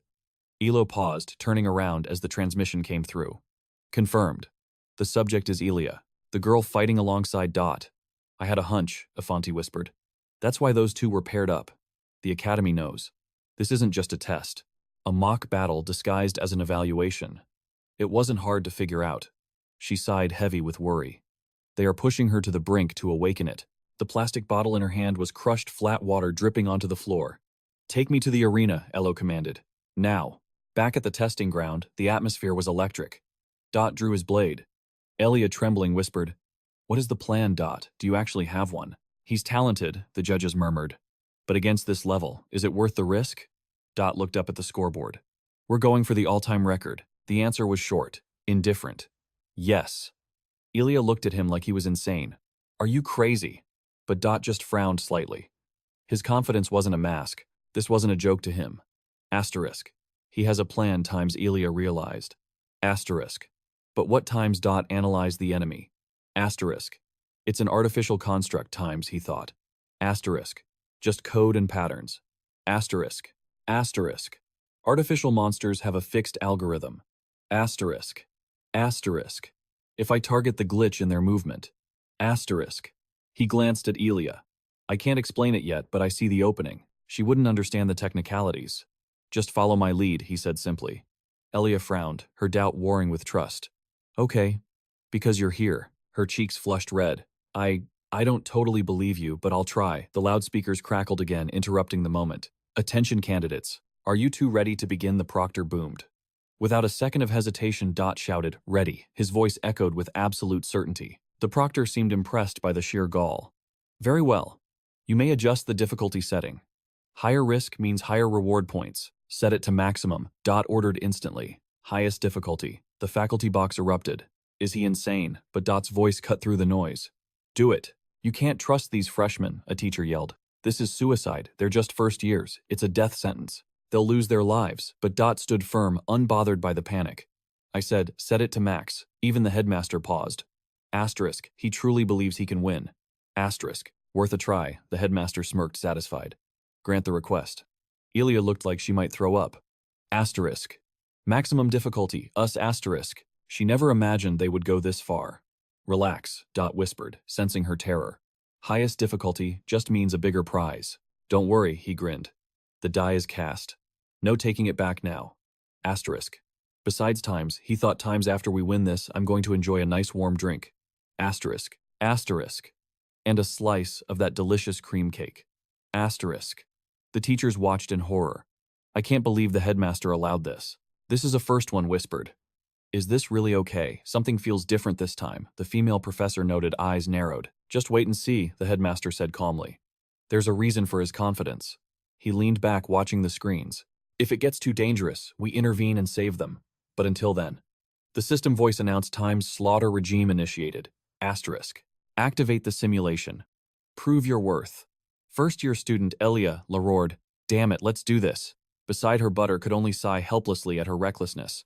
The head of the tactical department watched in utter despair. Tears streamed down his face as he moaned, Our club, it's finished. Meanwhile, the young man stood there, radiating absolute confidence. Suddenly, monsters flooded the arena from all directions. In the face of that chaotic scene, a holographic screen flashed before his eyes. The system screamed a warning in bright red text, Danger. The threat was detected instantly. The danger level was determined to be critical, life-threatening, yet he handled his blade with the grace of a master, his expression eerily calm. With laser-sharp focus, he unleashed a strike faster than the eye could follow. In a split second, the ferocious rhino was silenced, its massive head severed cleanly from its neck. The thrill of battle surged through him. He shouted, I know exactly what we're doing, just wait. But did you see that? Rage flared in Elia's eyes as she witnessed his power. The department head was so shocked he spat his tea everywhere. His eyes nearly popped out of his skull. Elia wasn't just watching. She was ready to unleash hell. Her counterattack against the monsters revealed a terrifying truth. The crowd gasped in realization. We knew it all along. Suddenly, a massive wolf broke from the pack, charging aggressively. Senior Dot didn't flinch, moving with godlike speed to intercept the beast. Butter watched with a gaping mouth, unable to believe the impossible scene unfolding before him. Is this even possible for a student? Their earlier doubts were completely useless. Now grandfather would be proud. Dot's sword strikes were surgically precise, wasting zero movement. One strike, one kill. He took down the monster instantly. Elia's fighting spirit ignited like a blazing fire. As if understanding his rhythm, she responded immediately. He's just pretending to be weak, she realized. If she hadn't witnessed his true skill firsthand, she would be just as shocked as the foolish audience. That was the truth. But as time ticked by, the monsters evolved, becoming deadlier and stronger. The broadcast captured every moment as both warriors synchronized their breathing. Let's grow stronger together. Elia channeled her frustration into power. During the chaos of the battle, she successively decimated 2 beasts, and a towering giant ant. Dot wasn't far behind in the kill count either. The arena was littered with the corpses of the beasts they had slain. As they mowed down wave after wave of powerful monsters, Elia gritted her teeth. She launched a devastating knee strike, and her sword began to glow with a dazzling light, beautiful yet deadly sharp. After delivering a fatal blow to another ant, she shouted, "Now there's an opening." Dot understood the plan immediately. Got it. Dot dropped into a stance. Elia used him as a launching pad, leaping high into the air toward the main control screen, her blade primed to strike. Her swordsmanship was magnificent. Like a volleyball spike, she unleashed a barrage of deadly attacks, slamming the giant ant into the ground. They stuck the landing perfectly. The announcer's voice rang out, "Incredible, I am delighted. This power is truly amazing. What a performance." Dot Cell and Elia Kane Nexer had shattered all-time Academy records. But the nightmare wasn't over. The giant ant from earlier. It hadn't been fully defeated yet. Though battered, the creature raised a razor-sharp leg. Its claws aimed directly at Dot's heart. Senior Elia screamed, sensing the impending doom. An emergency warning blared. Dot felt a searing heat. He spun around, facing the attack at point-blank range. Suddenly, a high-pitched sound pierced the air. It rang out, and in a blur, he saw a single ray of light. A flash of yellow energy streaked across the arena. With a precise sword stroke and the force of a stinger, the monster was struck. It exploded into hundreds of pieces. It happened so fast, Dot barely processed the moment. That was too close. He managed to stand, but his stamina was draining fast. Target neutralized. The landing was successful. Right in front of the stunned Dot, the results appeared. Congratulations, it seems this record won't be easily broken by anyone. The crowd was left bewildered, chattering excitedly. Who would have thought such a catastrophe was handled by mere freshmen? Those artificial monsters were nothing, Dot thought. Easy as cutting grass. Beside him, Elia panted, heavily exhausted but buzzing with adrenaline. The instructor's voice was hoarse from screaming but dripped with satisfaction. "Thank you, candidates. I commend your incredible efforts." Elia's spirit was still burning bright. Dot sheathed his sword, a triumphant grin spreading across his face. "We won by." Elia's lips curved into a small smile, though she tried to act tough. Unbelievable results. They reviewed the resolution together. The Academy decided on a massive reward, full access to the warehouse, and the right to request assistance. Even from the head of the magic department, Elia pumped her fist, shouting, "That is amazing. Finally. Wonderful." Dot, who was peering at the rewards list, was also pleased. No freshman had ever received such privilege. Truly generous rewards. Right, she turned to him, her expression shifting. "But Dot, I've noticed something. Why are you always so unsettlingly calm? So quiet?" Dot asked innocently. "What do you mean?" Elia smirked. "Even when chaos erupts, you act with total certainty. It's like you knew the situation beforehand. Or as if everything happened exactly according to your plan." There was a sharp nuance to her words. Really, Dot laughed it off, but internally, his heart raced. She was sharper than she looked. Asterisk. Of course times, he thought, times because I know the script. Asterisk. Because we already knew everything, obviously. Okay, genius. Idiot. Elia held out her fist. She wanted a high five. Wait, the conversation took a turn. Her face lit up as she replied, "I don't do this for just anyone you know." "What is this? A high five dummy?" she laughed. Dot remained outwardly indifferent as their palms slapped together. Asterisk. Ding times. The system window popped up. Elia's curiosity level has increased. It was approaching the reliable ally stage. "Are you all right?" he asked. Elia's cheeks flushed a deep red. "Yes," she squeaked, then abruptly turned her back. She ran off, leaving him standing there. "Let's meet tomorrow," she called back, her voice full of joy. Suddenly, a new voice cut through the air. "We don't know what kind of person she is," the voice mused. Friendly or simply quirky? Dot shook his head. "Yeah, I wonder too. That's what I thought." Then realization hit. Dot. This voice. It was incredibly familiar. Wait a minute. Student Council President. The president remained calm, his expression a mask of perfection. He asked a single pointed question. So does he, like the first-year student, seeing Dot's silence. She cleared her throat. the sound hitting him like a thunderclap. He stammered, his mind racing to find the words. What was she trying to say? Was this a trap? I frantically calculated my odds of survival. Just then, the system flickered to life. She didn't seem to have killing intent. But wait, what exactly was she planning to do to me? Was I being too obvious? Could I really be the chosen one? We weren't lovers, yet the tension was thick enough to cut steel. Neither of us was willing to back down just yet. His voice dropped an octave, suddenly deadly serious. Listen closely, because I will only ask this once. That freshman girl, do you have feelings for her? He froze, the answer stuck in his throat. Suddenly, the system screamed inside his head. Warning. Danger detected. The alarm blared like a siren. The color drained from his face instantly. An ominous chill shot down his spine. The pressure was crushing him. He had to speak now, or he was dead meat. The system continued its relentless warning. High danger level. Amidst the chaos, Dot forced himself to remain calm. He masked his fear with a steady voice. So what if I do? The student council president narrowed her eyes. Is that all you have to say? How long until that mask of yours cracks again? His mind was a chaotic mess, but Dot steeled his resolve. He squeezed his eyes shut and took a leap of faith. We may have rehearsed this, he declared firmly. I have been with Elia all this time, but the one I really wanted to see was you. The president froze, completely stunned by his words. Why? Why say that now? Dot mentally collapsed in relief. He had narrowly escaped a death flag. It was a battlefield, but psychological warfare was still war. The tension in the air was suffocating. What on earth am I doing? He screamed internally. Even the great Dot Campbell was at a loss for words. Had his desperate gambit failed? Hesitation. And then the corners of her lips curled up. A rare smile graced her features. So that is how it is, she murmured. You missed me all this time. Before his brain could process it, his survival instinct took over. Exactly, he blurted out. Elo crossed her arms, trying to hide her delight. She puffed out her chest and interrogated him further. He had not expected this reaction. Stop stuttering, she demanded. But he was rendered completely mute.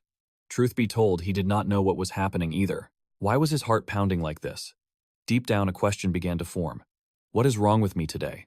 But Elo noticed his flustered state. She gently tucked a lock of hair behind her ear.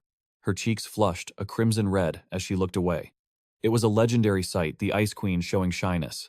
Never mind, she murmured. I suppose we are. Close friends. After all, we did survive that incident on the train together. Don't you remember? The priority list, the ferry. Her words left him completely bewildered. A vague, intense memory flickered in the back of his mind. That list never existed in the original novel. What list is she talking about? What is going on in this timeline? Here. Before he could question her, she shoved an envelope into his hands. Don't get the wrong idea. I only came here to deliver this. Take it already. Dot stared at the object in his hands. What in the world is this? His mind raced, but he could not guess its contents. Was it a love letter? A challenge to a duel? This event definitely was not in the original script. And why was she acting so shy about it? She refused to meet his eyes. I was going to give it to you tomorrow, but just promise me you will open it when you are alone. Okay, he replied, scratching his head in confusion. She hurried away, leaving him standing there. The afternoon sun cast long, dramatic shadows across the room. As he read the contents, a wave of regret washed over him.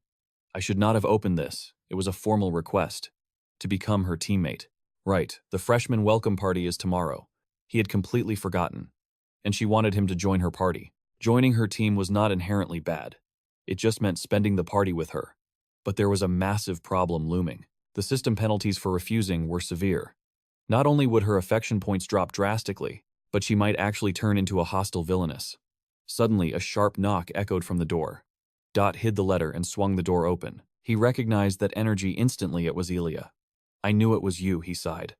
Without wasting a second, Elia thrust an envelope toward him. Dot's jaw dropped. Not this again. Elia tilted her head, confused. What do you mean again? Did someone else already give you one? No, I mean. Dot stammered, sweating bullets. What is this for? He mentally slapped himself. One wrong word and he would be dead right here. I am here to recruit you, obviously. Elia pointed a finger at him and winked playfully.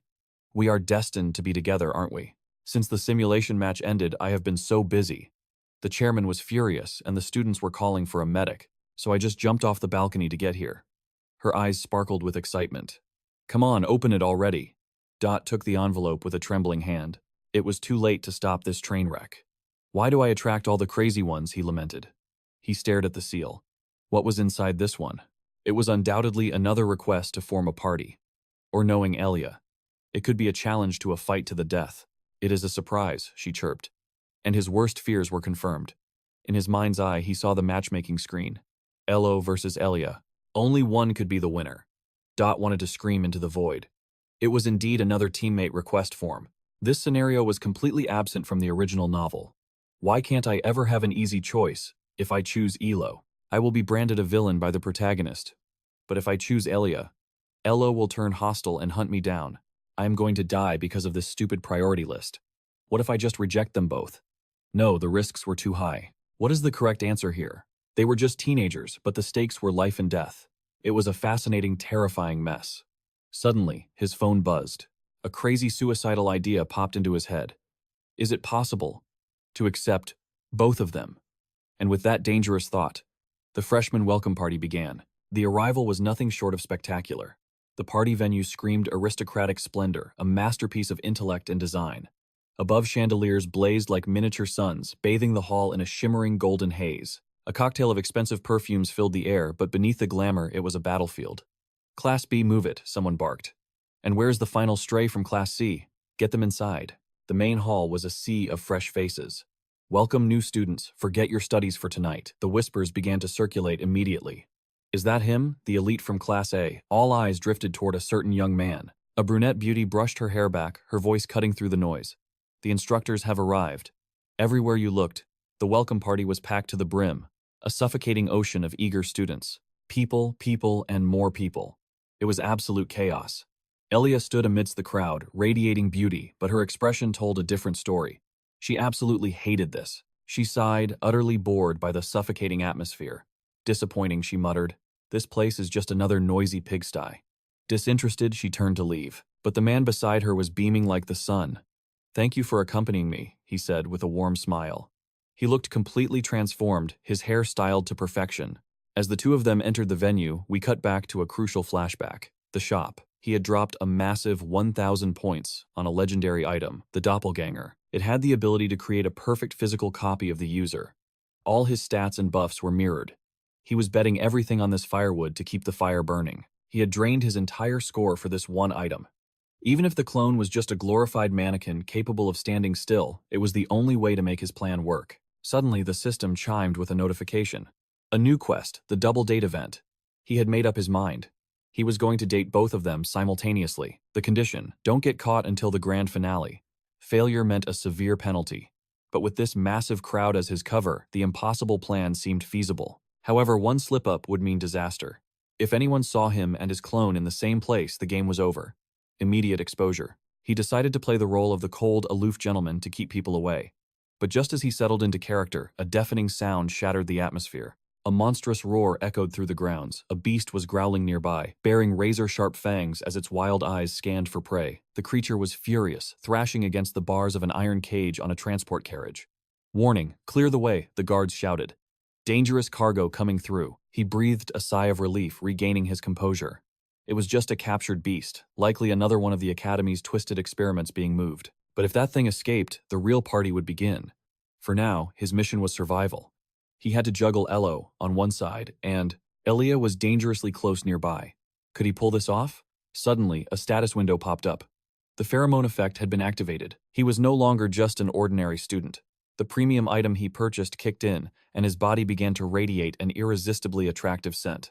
A slender waist came into view. It was her, the student council president, Elo.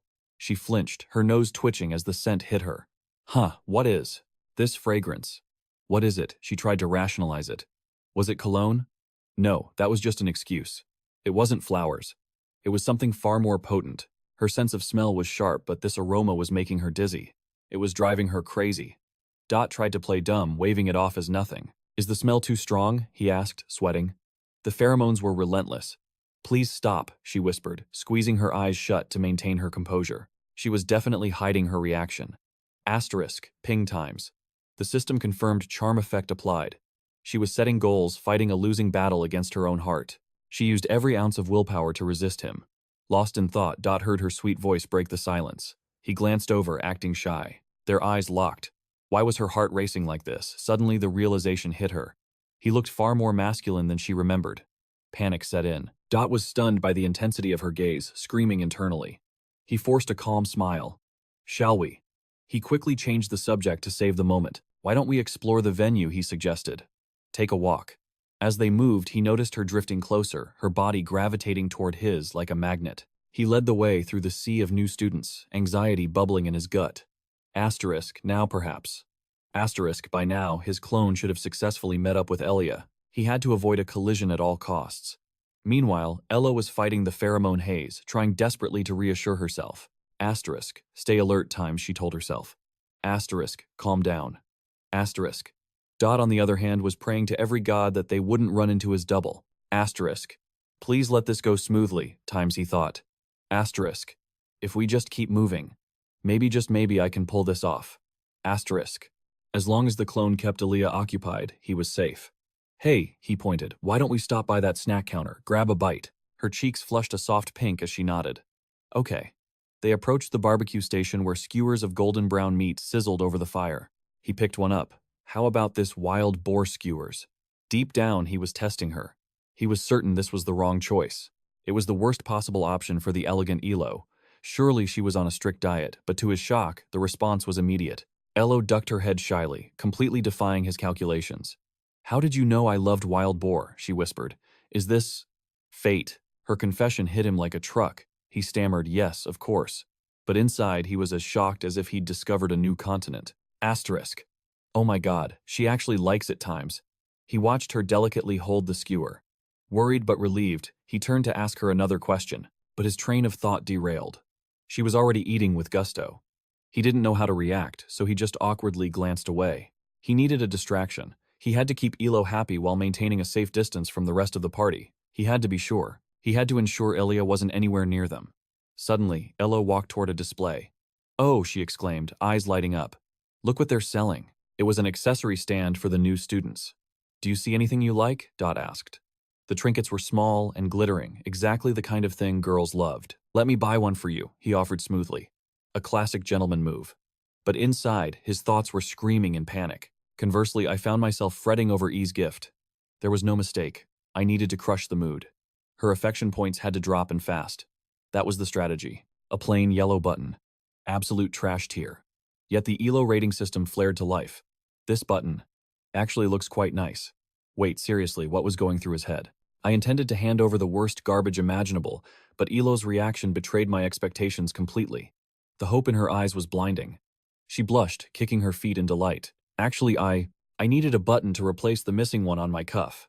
Her innocent words made him grind his teeth in frustration. My own teeth were practically cursing my existence. And then following that disaster, we decided to sit, rest, and grab a bite.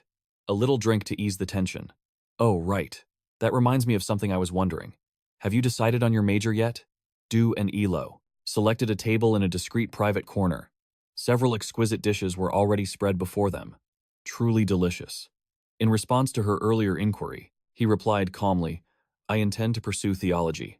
The answer caught her off guard, prompting her to ask again. Theology, truly. Why don't you reconsider? Your talents would be completely wasted there, unless you plan to join the Holy Order of Knights. But Dot remained firm, explaining his choice. We each have our own burdens and reasons for this path. This isn't a whim. It was in the plan from the very beginning. And it certainly wasn't a spur-of-the-moment decision. Elo placed her hands on the table, her gaze turning serious. Why really? Therefore, the only truth he could offer was, to protect.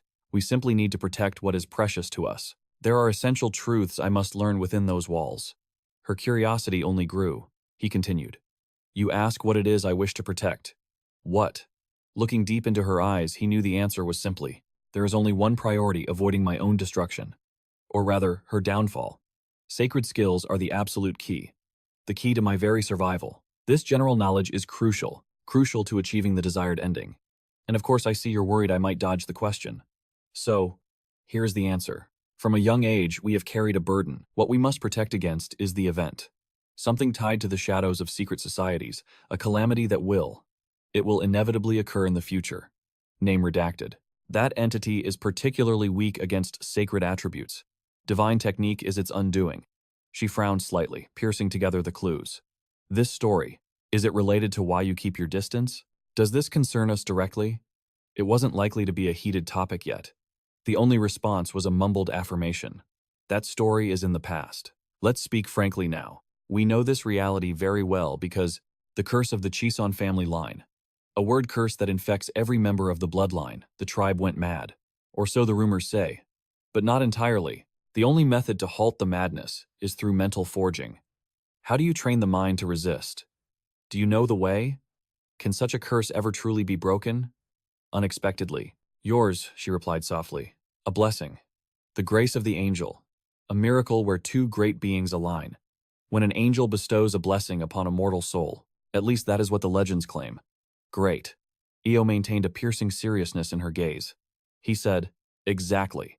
And you know how difficult that is to achieve. He understands the stakes, doesn't he? That is why, even though the Chiso clan once established a legacy of greatness, despite our many achievements, we are forever scorned, terrified of our power.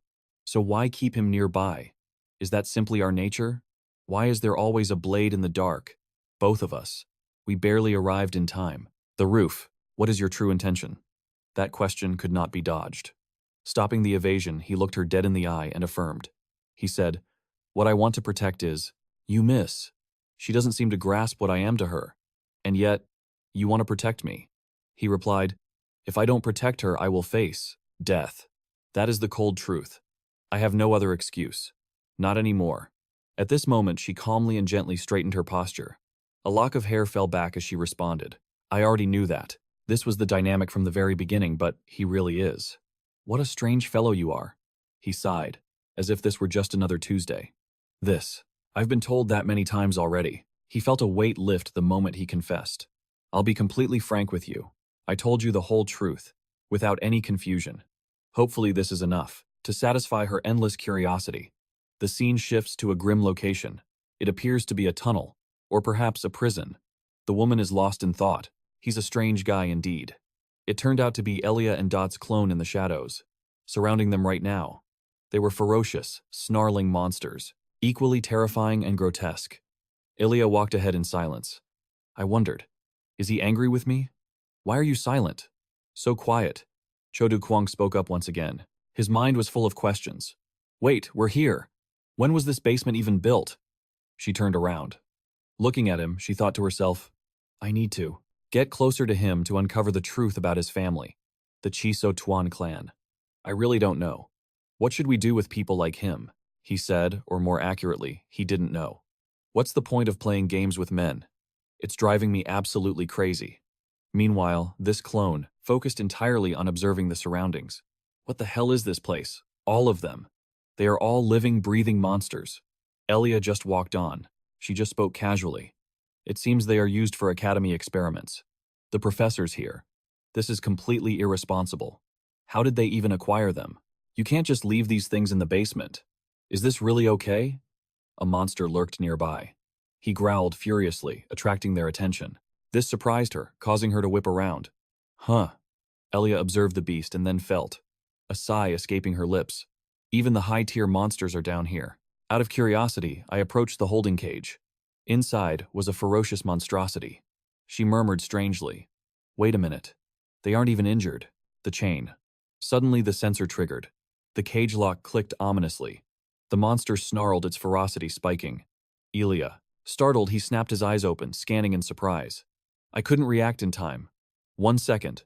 A deafening explosion erupted, and Dot quickly grabbed hold of her. She shielded herself behind his back, trying to escape. Away from the blast zone, the scene shifts back to the restaurant. While having a meal with Elo, he suddenly felt it. These were caused by the symbiotic tremors of the explosion. The miss. They also sensed that something was terribly wrong. It's happening. Everyone at the party paused. Chaos erupted as the shockwave hit. The tranquility of the party shattered instantly. Many people screamed in sheer terror. She was being shielded by that clone. Unable to contain her shock at the sudden impact, she asked, Why? He looked at her with a gentle gaze. He replied, This is simply my job. Elle was taken aback by Dot's cryptic answer. She looked at him with a mix of awe and confusion. She sat up, puzzled. What on earth are you talking about?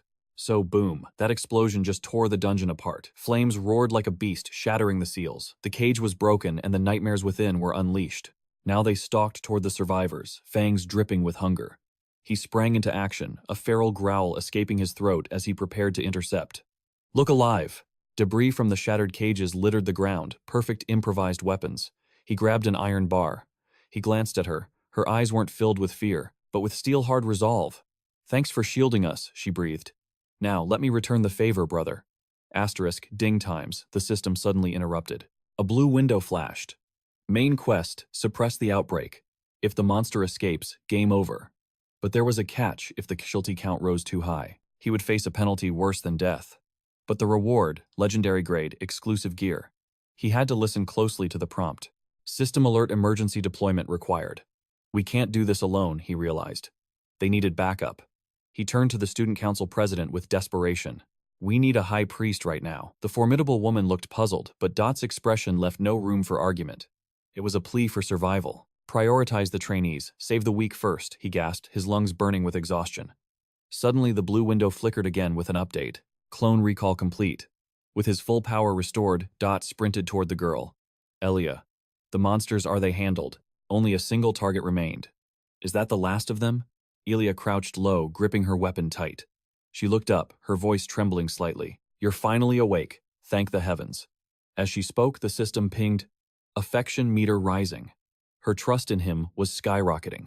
Main scenario updated. But there was no time to celebrate. It's been a while, she whispered ominously. But we missed one crucial detail. The boss monster. The massive bear from earlier, it wasn't just a beast, it was him. Elia's face paled as the realization hit her like a truck. It's lurking on the first floor, she rasped. We have to intercept it before it breaches the perimeter. But she swayed dangerously close to collapsing. I need a moment.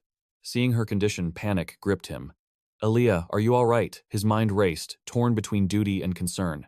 But the main scenario took priority. Failure meant a penalty he couldn't survive. He had to stop that titan no matter the cost to his own body. A shadow fell over the group. He looked up, terror clutching his heart. There it was, a towering monstrosity with eyes glowing like blood. Hold the line, a voice roared. Keep the barrier intact until the faculty and knights arrive. Do not let it fall. The beast bellowed, slamming against the magical shield. Asterisk, crack times. Spiderwebs of light fractured across the barrier's surface. Doom was knocking. Where is the principal? Where are the professors? They're unavailable. The students held firm, but their mana was fading fast. Use the angel's blessing, someone screamed. But Io scoffed, looking at the cowardly official. You call yourself a priest. There are children dying here. Watch your tongue, the official snapped, hiding behind protocol. That is a high-level spell. A mere student has no right to demand it. An angel's blessing isn't a party trick, girl. It requires divine favor. Just wait for the knights. He was abandoning them to their fate. This is exactly why we warned you, he spat. You shouldn't have dabbled with monster experimentation. This disaster is on your hands. Giving power to that family was a mistake. Hearing the blame game, Dot's patience snapped. Rage boiled in his gut like molten lava. We don't have time for politics. He broke formation, stepping beyond the safety line. His desperation was palpable, terrifying the others. Stop him. Is he suicidal? Ignoring their cries, he charged straight at the behemoth. The monster didn't even deem him a threat. Hey, you ugly bastard, he screamed, trembling with adrenaline. The priest sneered. A student. Attempting a blessing absurd. Dot, don't, she cried out. But his gaze was blazing with fire. Despite the fear gnawing at him, he didn't falter. System alert, divine nature integrated. Class priest seed activated. Deep within his soul, a golden vessel shattered. Blinding radiance exploded from his body. Skill unlocked Shepherd's holy light. The system confirmed his awakening. Warning, mortal danger detected. Passive skill. Desperate survival has been triggered. Time seemed to slow down to a crawl. He slid beneath the monster's snapping jaws by a hair's breadth. He's insane, the priest shrieked. Get back here. I'm not running, Dot gritted out. I'm the bait. Buy me time and get the students out of here, now. The beast lunged, a mountain of muscle and malice. Asterisk. Ding, asterisk. Skill ascetics, sacrifice activated. He was betting everything on this one move, converting mana to physical strength. He raised his hands to the heavens, and a staff of pure light materialized in his grasp. Golden light erupted like angel wings. A celestial guardian manifested, shielding him from the monster's devastating blow. The ground quaked. He gritted his teeth, his bones creaking under the pressure. The onlookers watched, jaws dropped. Is that a divine blessing? How can a failing student cast a high-tier spell? The official priest tore at his hair in jealous rage. That's impossible. Even high priests need thousands of prayers to summon that, he wailed. But Elia remained silent, her eyes locked on Dot's back. She wasn't shocked. She had seen the glimpses before, the way he hid his true power, waiting for the perfect moment. The priest rubbed his eyes, refusing to accept reality. That monster. That unqualified brat. He blocked it. You asked about the barrier. Dot's voice cut through the dust, calm and commanding. Skill, sacred voice. The students built this defense while the real professors did nothing. He turned his glowing eyes to the priest. So tell me, who is the real teacher now? Elia struck him with a brutal slap, her face twisted in disgust. He replied with stone-cold composure, the student council president. But to them, he was trash, born without a shred of talent. Let's overlook it for now. But the question still hung in the air. Why were you late, trembling like a leaf? He stammered out, a desperate excuse. I passed out in the basement. I just woke up. Fine, forget it. But that name, it invoked a power. He could grant blessings instantly. Right here, impossible. He wasn't a high priest. The ancient texts say it takes at least 10 years of grueling agony to master that art. Only then should it manifest. How was this happening? Io watched, stunned. She realized the sacred energy was far too pure. Purity like that demands a decade of discipline. Io recalled his earlier words. We must study the science, he'd said. If I don't shield her, I'm dead meat.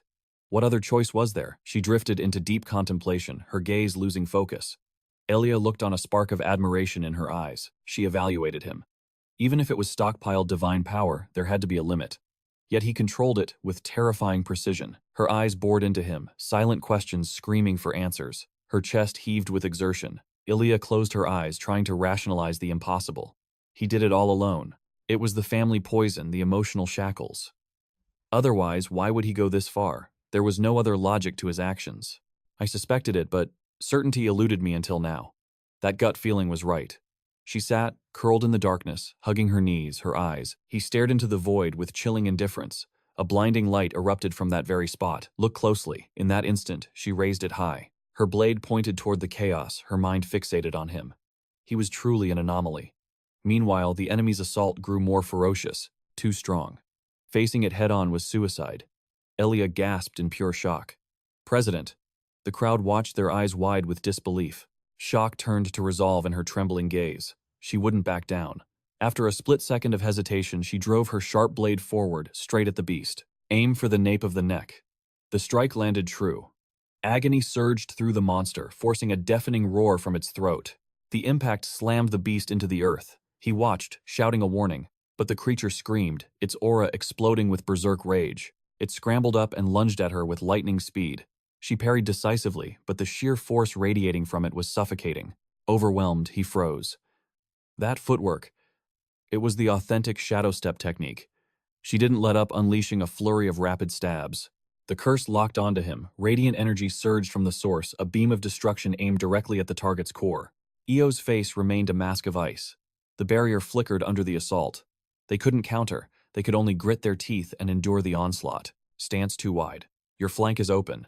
In a blink, the enemy was right in front of him. One fleeting mistake and her blade would have claimed its neck. Her sword-slaying path detonated. A massive shockwave blasted him backward, sending him flying with catastrophic force. Boom! As the dust settled, she gracefully smoothed her hair.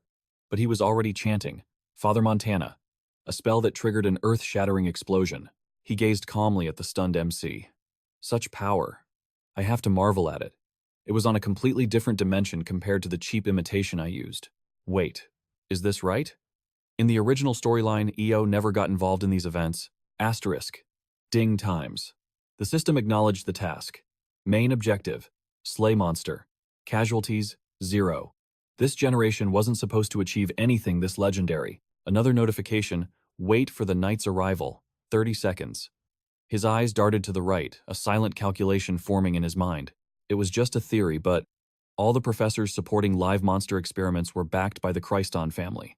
If Elo is here, by participating, she's implicating herself. Is she trying to atone for her family's sins? Io stood before the sea of flames, unblinking and stoic. She looked terrified, yet radiated a noble pride.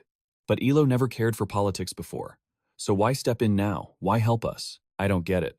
Whatever, just finish the mission first. We'll discuss this later. Outside, the fire raged on. Screams erupted from the chaos. Everyone evacuate. Now, is anyone still inside? A system chime rang out, confirming the worst. Not everyone made it out. He said nothing, eyes cold as the void. and sheathed his sword with terrifying elegance. Io sighed, relieved. It's over. But his brow furrowed. He sensed something critical. Suddenly behind them, the monster rose again. A claw reached out from the inferno. The president screamed a warning from behind. His danger sense screamed. She spun around. He was already there. Angel's blessing. Activated. He intercepted the ambush, shielding her with his own body. The beast's fur was incinerated, revealing a horrific skeletal skull. It roared, launching a frenzied assault. Io gasped at his intervention. He was spent. Eyes glazing over, mouth gaping for air, blood pouring from his wounds. Darkness took him. Much later, Dot jolted awake. A voice pulled him from the void. Hyung, he blinked, mumbling. The monster, An smiled. The monster has been obliterated. He focused his blurry vision. That man. An Anti, the leader. The man closed his book and announced with a cheerful grin. All clear. Every student is safe. You look shocked to see me here. I suppose we never got a proper chat, did we? The freshman tournament. Dot composed himself. I'm fine, really. But internally, his mind raced. Asterisk An Anti. That treacherous snake. Asterisk. The man has lived for over 1,000 years. Why visit a nobody like me, unless... Did he see me use the angel's blessing? She didn't waste time. I'm here to deliver news, he said, his smile fading. Bad news. Or perhaps catastrophic news. Even worse. Or just the regular bad. Which doom do you prefer first? Dot didn't hesitate. Give me the bad news. Very well, she began. He was, receiving attention unprecedented in the Academy's entire history. No student had ever been so entangled. In every single catastrophe and calamity. And given your legendary misfortune, his curse wasn't over. This saga would continue. Proceed. Dot frowned deep in thought. I never asked for this chaos, he sighed. But then came the kicker. The Times, worst Times news, she whispered. Her eyes narrowed like a hawk's. What do you know? About the evil spirits. The lamp flickered, casting ominous shadows across the room. Atenante smiled a chilling, amused expression. Interesting reaction. There he sat, completely unfazed despite being a mere student. The Institute had just suppressed the information, a full blackout. She sat perched above him, commanding the room. We cannot reveal our entire hand just yet. If they did, the enemy would vanish. What was their grand design? Atenante was curious. The scheme. He replied calmly. I stand alone. Unassigned to any class, essentially a rogue element. You have access to everything. Does this reality upset you? Recent chaos proves one thing. Dealing with this mess was unavoidable. Did you even realize? The ruling powers are losing their grip. Society is fracturing.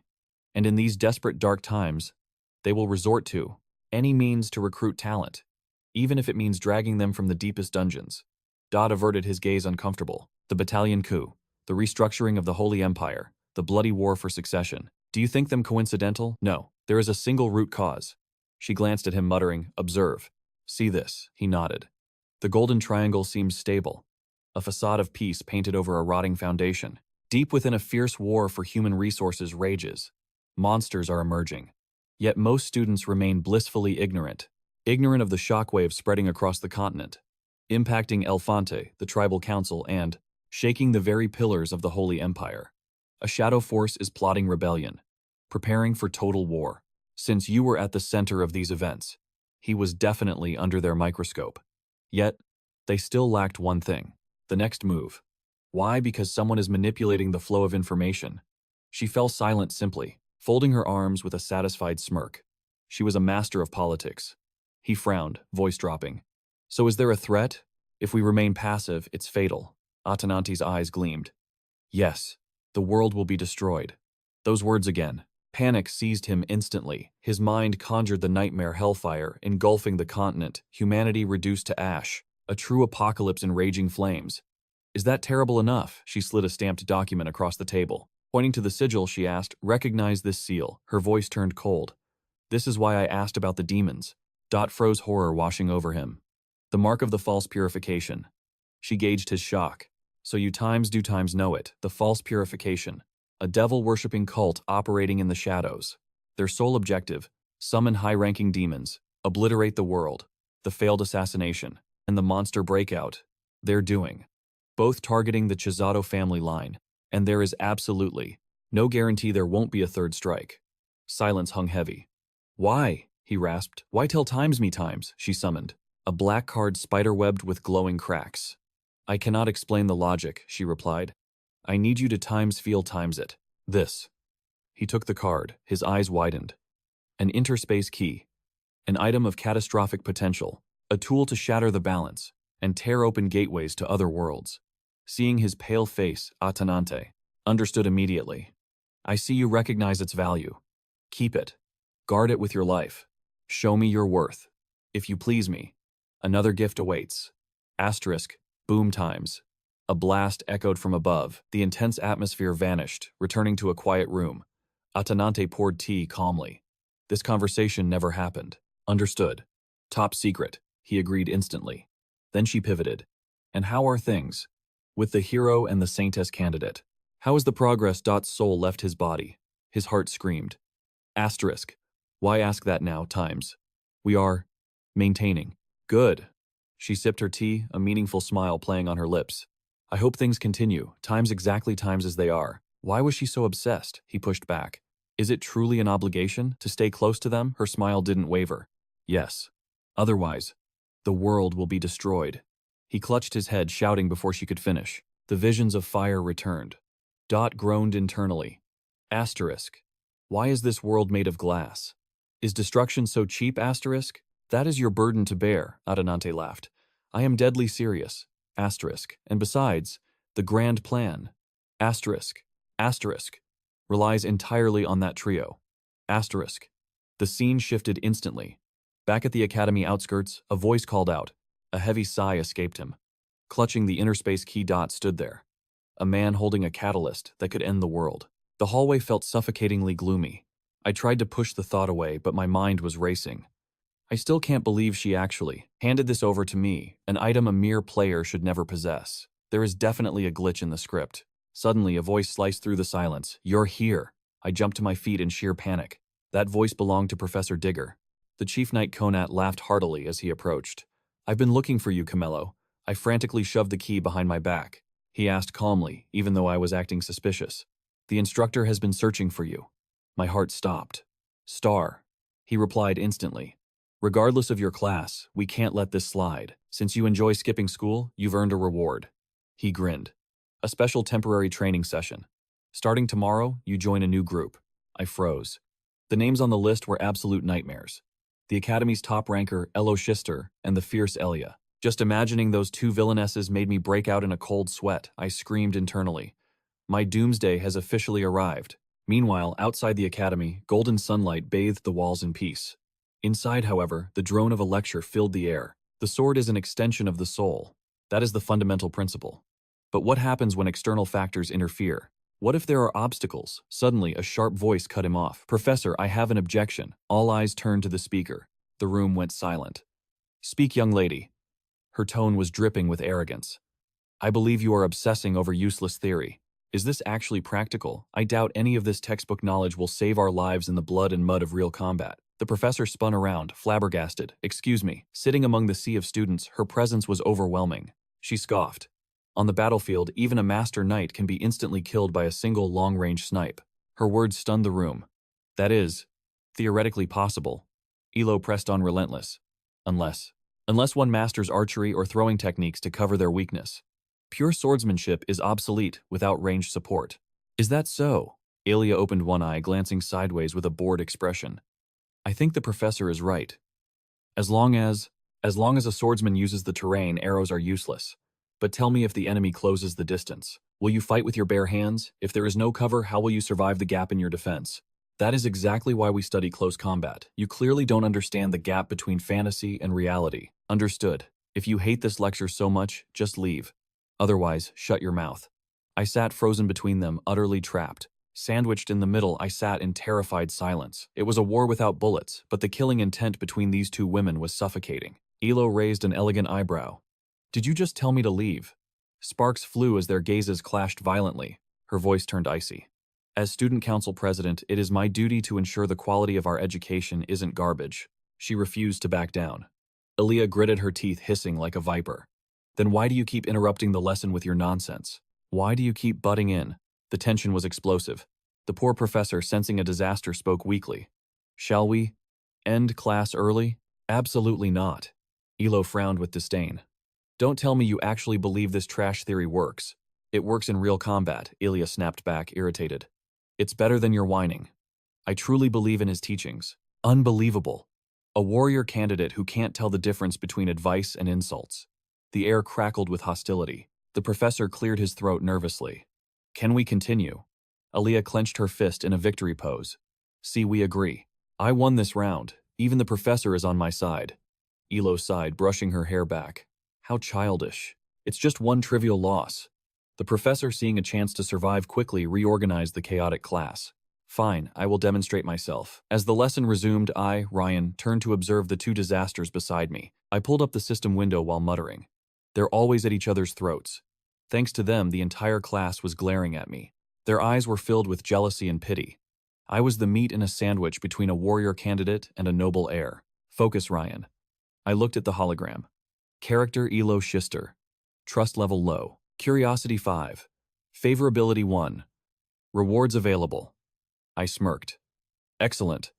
Time to check the new skills. First, muscle memory swordsmanship, 58% proficiency. And the mystical sword style of the Grand Duke's family.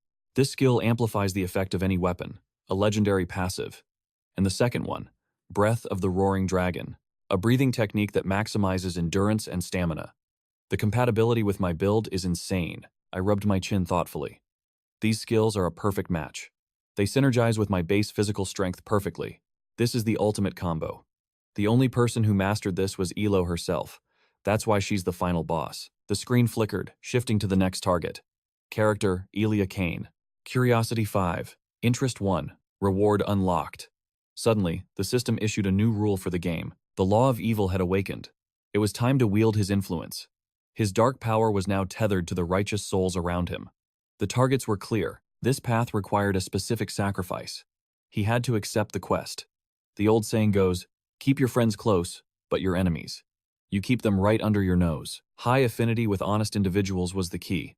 But the real jackpot lay elsewhere. If he could manage to corrupt those shining beacons of morality, the more villainous his actions, the more legendary the rewards. He stared at the holographic screen, utterly baffled. What in the world was this nonsense? Rewards for being a saint, or power for becoming a monster? He debated becoming the bad guy. But there was no time to hesitate. The crowd began to move. The academy students marched into the vast, towering forest. The instructor, looking like a manic rat, screeched at the top of his lungs.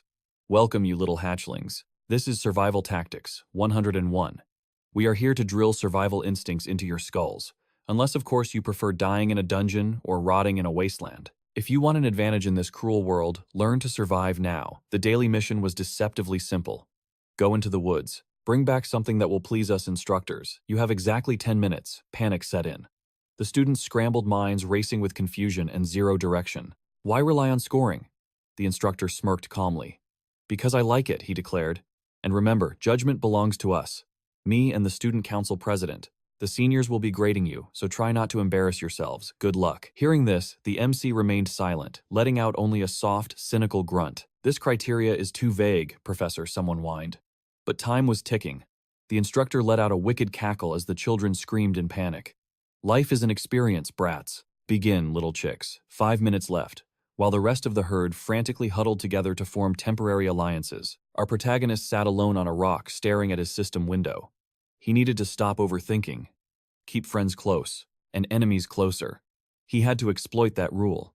But how? How does one take a pure soul and dye it black? Suddenly Elia approached. A shadow loomed behind him. She crouched down to his eye level. Hey Dot, do you want to team up? He didn't even look. No. She blinked. You really should. Work with your friends, she insisted, maintaining that blindingly friendly smile. Come on, don't be like that. We are friends, aren't we? She muttered to herself when he ignored her. Ideally, you should stick to the main cast. Elia wasn't giving up. Why was she so persistent? Why don't we work together? She asked again. He internalized the situation. If she stayed, he would just be a hindrance. Just the two of them. She seemed too nice. She leaned in with genuine concern. What's wrong? Are you sick? Do you feel unwell? He turned his face away, dodging her gaze. Nothing. We just aren't that close. The words hung in the air. Elia froze. He wanted to say something else, but his throat tightened. Had he chosen the wrong words? Her expression hardened. He looked away, pouting slightly. Elia felt the burn of rejection, her dignity crumbling. He immediately turned and walked off. Really? That is a shame. Fine then, she whispered, her voice laced with worry. He glanced back at her. A pang of guilt struck him. Was that too cold? Was it? She looked genuinely annoyed now. Meanwhile, Talai An had been observing this entire interaction like a hawk. Suddenly, the top student spoke up. His voice made the MC look up in curiosity. Who was approaching now? Talai An stroked his chin, asking a probing question. What was the relationship between this nobody and the elite warrior? He was astonished. We are hidden in the AMD, the strongest faction. Two geniuses in the class, second only to Elia. And later, he would even become the right-hand man of the boss. But something was off. Why him? Outwardly, the MC just shrugged. I only met her by chance, he replied gloomily. A powerhouse like Elia has no reason to associate with me. But at that exact moment, the system interface flashed a notification. The law of evil was active. A morally good individual had been angered by his influence. It was his friend.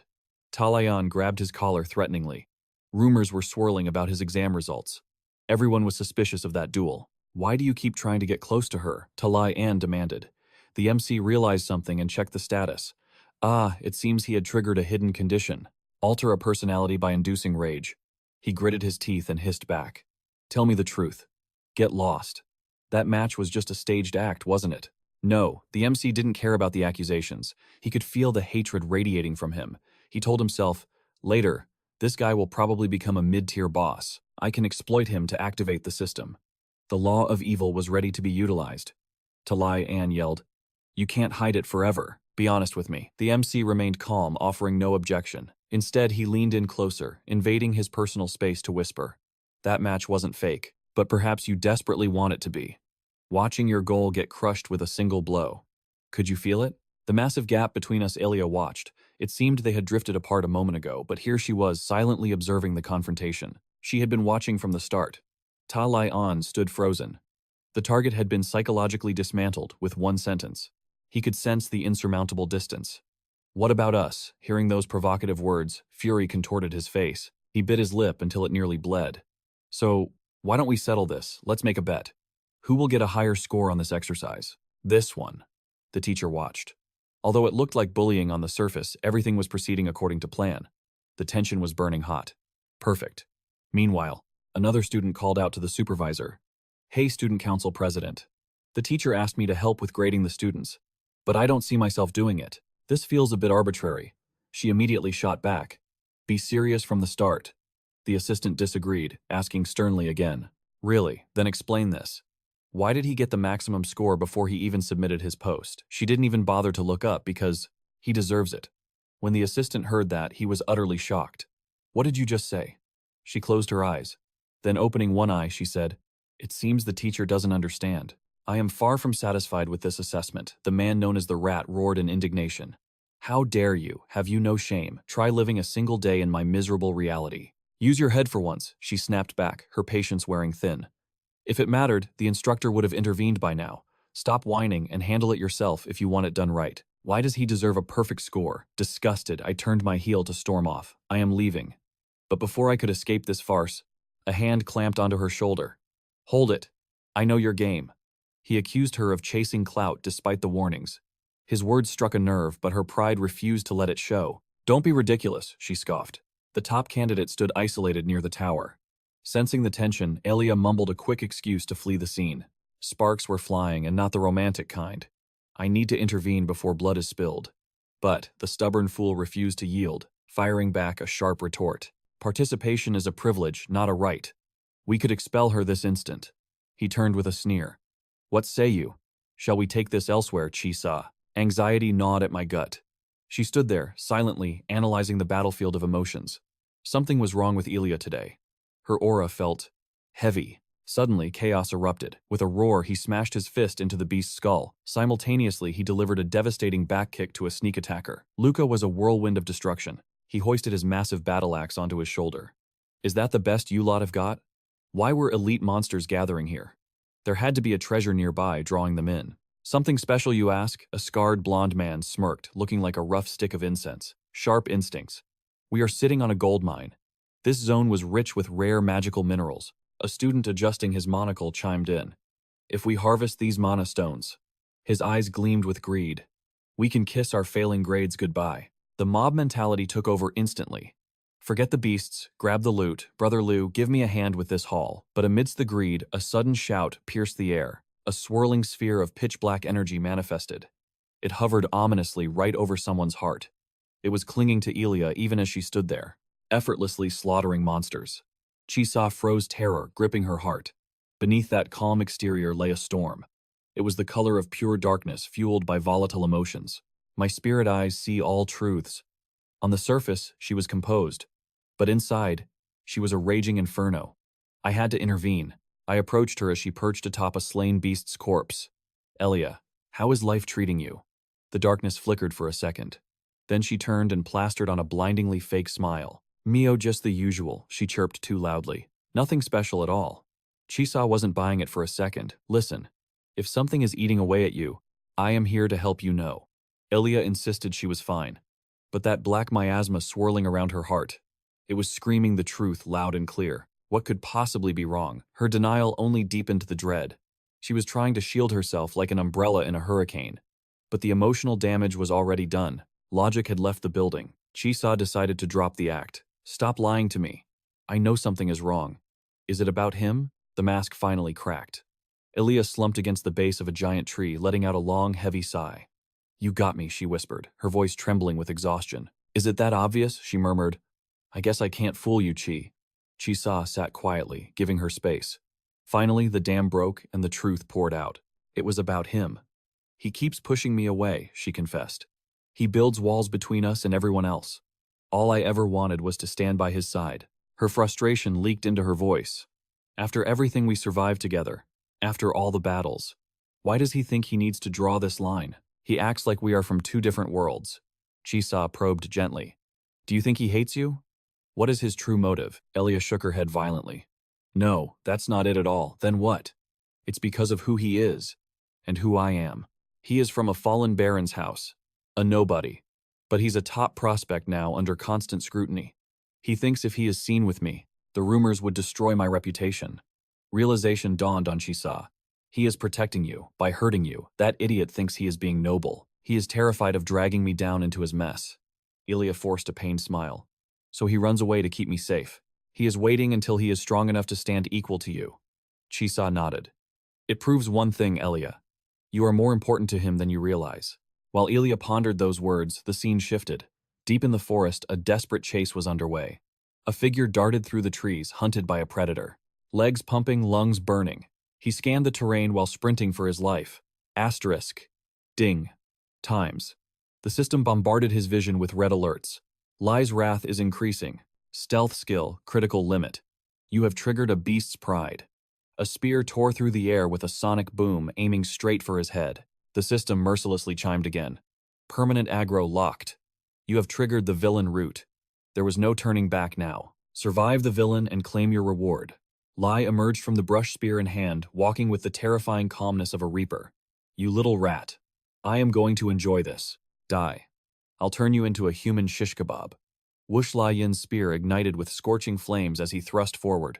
A flurry of strikes aimed for the skull. Times, swish, swish times. He danced on the razor's edge of death, dodging by mere millimeters. The attacks were relentless, but he wasn't hit yet. The misses only fueled Lai's berserker rage. Stop hopping around like a flea. Stand and fight me like a man. Asterisk. Just a little more. I need the perfect opening for a critical hit. Asterisk. Suddenly, the runner stopped dead in his tracks. He spun around, palm out. Hold on, time out. The burning spear halted an inch from his nose. Lai Yin blinked, confused by the sudden surrender. That's when Dot smiled. It was the grin of a scammer closing a deal. How about we call a truce, split the loot 50-50, sound like a fair trade. Lai's face turned purple with rage. Asterisk. Crack times. He smashed a nearby tree in sheer frustration. You shameless beggar, you dare negotiate with me. Go to hell. Lai channeled all his energy into his spear. Lightning crackled around the tip, ready to incinerate the pest. The killing blow was launched, but from the shadows, CLAing, a steel blade intercepted the lightning spear. Both men froze in shock. Standing there, radiating a terrifying aura, was Elia. With a single swing, she had deflected the attack and sliced the surrounding trees to ribbons. She glared at them, her eyes promising pain. Playtime is over. A murderous aura filled the air. Don't you dare touch my friend.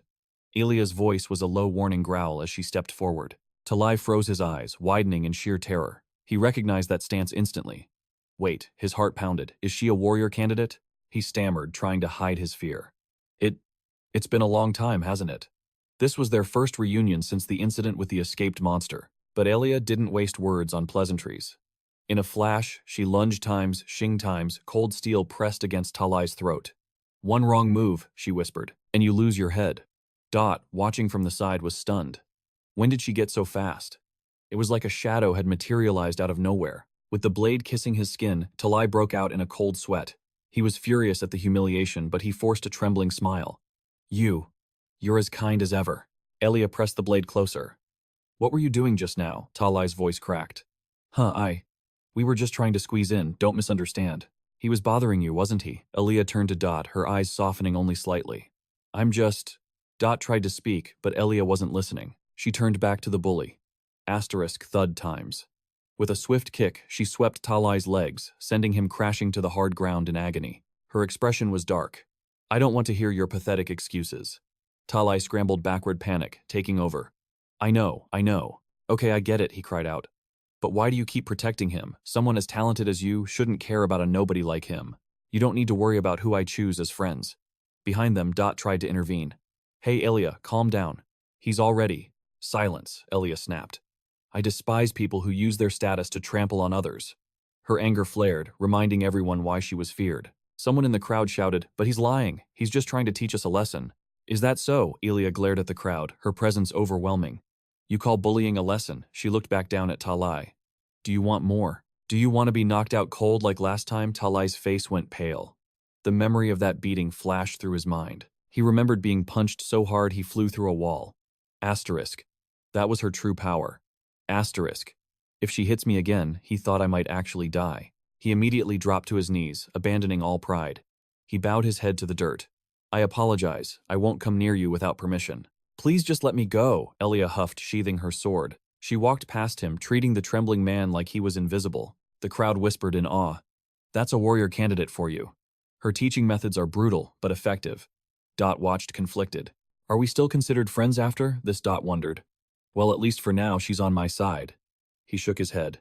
Wait, that's not important right now. I need to get my assignment points. Just as Dot turned to leave, a soft voice called out, Wait a moment. It was Chi-Sa. She looked at Dot with a mix of curiosity and concern. So, you really are friends with Elia. I remember now, Chi-Sa continued. She wanted to ask more, but seeing Dot's depressed expression, she held back. It was just like the original story. Elia always dragged out these situations. Chi-Sa hesitated. Well, the thing is, this might be troublesome for you in the future. But before she could finish, Dot was already walking away. Just tell me one thing so I can get my points. He just wanted this day to end. Fine, go ahead. Chi-Sa watched him leave frowning. Elia is already fighting the hidden lion because of him. Normally she would talk things out, Chi-Sa thought. But when it concerns Dot, she draws her sword first and asks questions later. That's the problem. When Dot finally arrived at the collection point, his jaw dropped. Smoke and dust billowed everywhere. What the hell happened here? The scene was chaotic. It looked like a natural disaster had struck. In the middle of the crater lay Elo, beaten and unable to stand. Giat sat nearby, calmly packing up his gear. That damn chairman, Giat grumbled. He insisted on fighting in the forest, so I had to oblige. He attacked me first, Giat shrugged. So I crushed him. Simple as that. Dot stared at the devastation. You call this simple? This is insane, Dot thought.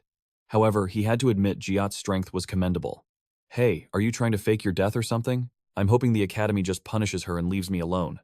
Dot sighed. Anyway, I'm here for the points. The two of them, teacher and student, chatted amidst the rubble. Did you bring the items? Giat asked, his eyes lighting up. Why did you bring so much? Giat marveled at the heavy bag. Dot shrugged. It's no big deal. I just wanted to make sure I got the best ingredients. Top-tier quality. Giat inspected the minerals with glee. Perfect, my dear student. This is exactly what I needed. I'm sure she will love these, Giat grinned. So have you reached an agreement with the merchant? Dot nodded. The deal is set. Let's use this opportunity to impress her, shall we? Giat tied the bag shut. Absolutely, Dot replied. Suddenly, Chi-Sa appeared again. He's rushing me, Chi-Sa sighed. Are you two finished yet? She gave Dot a serious look. Class is over, but listen to me. Please take care of Elia from now on. Dot nodded. I know I will. Chi-Sa turned to leave, but stopped for one last warning. Take care of her, but be careful. Be kind to her. Her voice dropped to a whisper. Every time she mentions you, she loses all reason. I'm worried. Things will only get more chaotic. Hearing that, Dot fell into deep thought. I appreciate the warning, he muttered. But honestly, I'm starting to feel a little scared. As Chisa walked away, she waved. Don't worry too much, just do your best. I'll try, Dot whispered. Chisa thought about using her healing powers on the chaotic situation. If he wants to survive Elia's love, he's going to need it. My mind drifted to the face of my best friend, a heavy weight settling in my chest. She might be oblivious to the danger, but I see everything.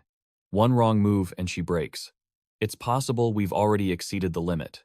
The scene shifts to the Department of Magic, where Professor Bay sat casually with her legs crossed, sipping tea.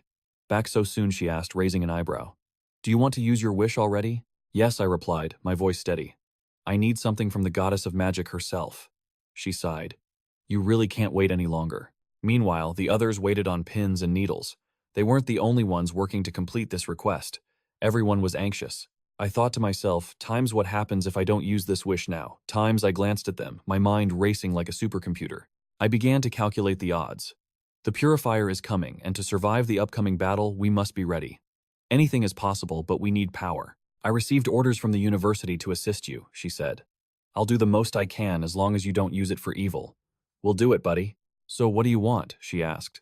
I pursed my lips, hesitating. Suddenly, the system interface flashed before my eyes. Asterisk. Update. Complete. Reward. Received. Asterisk. Asterisk. You have received 500 points from Elia. Asterisk. That's wickedly generous. I can exchange this for a high-tier skill book in the store. The available skill books refreshed instantly. Elia's expression in my mind turned serious. Asterisk. Item Elia's Cane of Nexus. Seals negativity. Asterisk. It allows the user to command the laws of evil once. Just once. Asterisk Tali Amen. Times seals negativity. A single use of absolute dark authority. Asterisk evil once. Asterisk I fell into deep contemplation. The effect of this special skill is leagues better than any standard item. For now, it will do. It's fine, but there are still mountains to climb. Bell Orange is still too weak physically to withstand the diverse attacks of the Purgatory. That is why I need times at asterisk. I cleared my throat, knowing the world wasn't ready for this request. I need a cannon. A cannon. A weapon capable of blowing up the entire academy. The professor was left speechless. Her expression twisted as she whispered a single sentence. You're crazy. She stood up abruptly, scolding me like a child. Have you lost your mind? Creating it is one thing, but you actually intend to use it. Where would you even fire it? I immediately raised my hand to object. Wait a minute, Professor Bay, I said, pulling out the paper. The agreement leaves you no choice. It is clearly stated in the agreement that the teacher must fulfill any times request to improve the student. It was a simple binding contract. Surely this isn't a challenge for the head of the Magical Sciences Department. Rage flared in her eyes. You want me to manufacture a weapon of war? That is not a normal request, she yelled. No, I retorted, but a promise is still a promise, right? I softened my tone. I wouldn't use it to harm innocents. There is just one specific thing that needs to be destroyed in a single blow, otherwise we are doomed. It's so annoying, she screamed, frustration boiling over. That makes me even more worried, you idiot, but then she sighed, defeated. Okay, fine, I'm sure you have your reasons. And since you helped with the monster crowd earlier, I'll make the cannon. For you. Damn it. Thank you, Professor, I replied. She continued, muttering vaguely, looking at me with suspicion. I understand, but I can't believe it. You have 4 people in your harem, and yet you go around making others believe you'll save the world. She questioned my harem situation again. She looked startled and panicked, babbling nonsense. Wait, what's wrong with my head? Just talking to you makes me lose focus. It's all your fault, she cried out. This was the town's leader. Please calm down, Professor. There was still another requirement in the treaty. I scratched my cheek, ignoring her outburst. Are there any other requirements, she asked, trying to regain her dignity. Yes, the ring. You promised me and Elia that you would give each of us an item from the Archive of Illusions. I'm here to collect. Will you accept it and leave? She snapped. Yes. Holding the agreement in hand, I turned and walked away. Mission accomplished. I had been reading the situation perfectly. Very good. I have permission to manufacture the cannon. Now all that's left is to collect the materials. Just 10 ingredients are needed to craft it. With the interdimensional keys, I can gather them all easily. It seemed everything was going according to plan. Suddenly, a man with orange hair and a cane walked by. He stopped next to me. Hey kid, what's your name? It's Dot, I lied smoothly. Yes, that's right, he said. I didn't expect to meet you here. What a coincidence. Okay. He introduced himself with a smile. I am Gadverb. I run a charity fund called Purification. I pursed my lips in silence. I cursed under my breath. Asterisk. What a joke. Haha, this devil is just using a charity front for money laundering. Asterisk. This was Gadverb, the final boss. In this chapter, the Purifier is actually the leader of the Flames of Rage. He handed me a business card. I really did hear the rumors. They say you stopped a monster all by yourself, blocking it from escaping. That's not something an ordinary person would think of. It requires extraordinary courage and skill. He looked at me with interest. Really? And you still show no reaction to my praise? Why? Gadverb smiled slyly. Every time I meet an extraordinary student like you, I always wonder what their future holds. I would really like to have dinner with you. Are you free? We hope to talk to you. I stopped him abruptly. That intention is sufficient right now. We've talked enough. I immediately went on high alert. This feeling, it was exactly like the original novel. In the original story, this guy was supposed to approach Elia to bother her. But why me? Has he come looking for me instead? Don't tell me. Does this guy consider himself the main character now? Impossible. I scratched my head and gave a vague reply. We will think about it. Meet me in 3 days. At sunset. The ultimatum hung in the air. But as he walked away, the cool facade crumbled. Frustration boiled over. Damn it, I actually said it. He needed a plan. The location. The upscale restaurant, Sunset Eyes. He gripped the Academy business card until his knuckles turned white. My eyes. They're burning. But there was no backing down now. Fine. I'll do it. His mind raced. Escaping this fate was impossible. It was a binary choice, yes or no. The gears of destiny were already turning. He analyzed every variable, his knowledge, the unknown factors, the deadly risks involved. It was a gamble with his life on the line. But conquering the purgatory wasn't just a pipe dream. Yet the question remained, why did he take the exam in the first place? He had to assume Elia's role again. Forget the logic, he decided. Just throw everything at the wall and see what sticks. Calculations could wait. He steeled his nerves and knocked on the door. But even as the echo's faded tension masked his face, the door creaked open, revealing Elo. Her gaze was sharp. Dot. What are you doing here? She blocked the entrance like a guardian. No need for formalities, he replied stiffly. I just have a small matter to discuss. That's enough.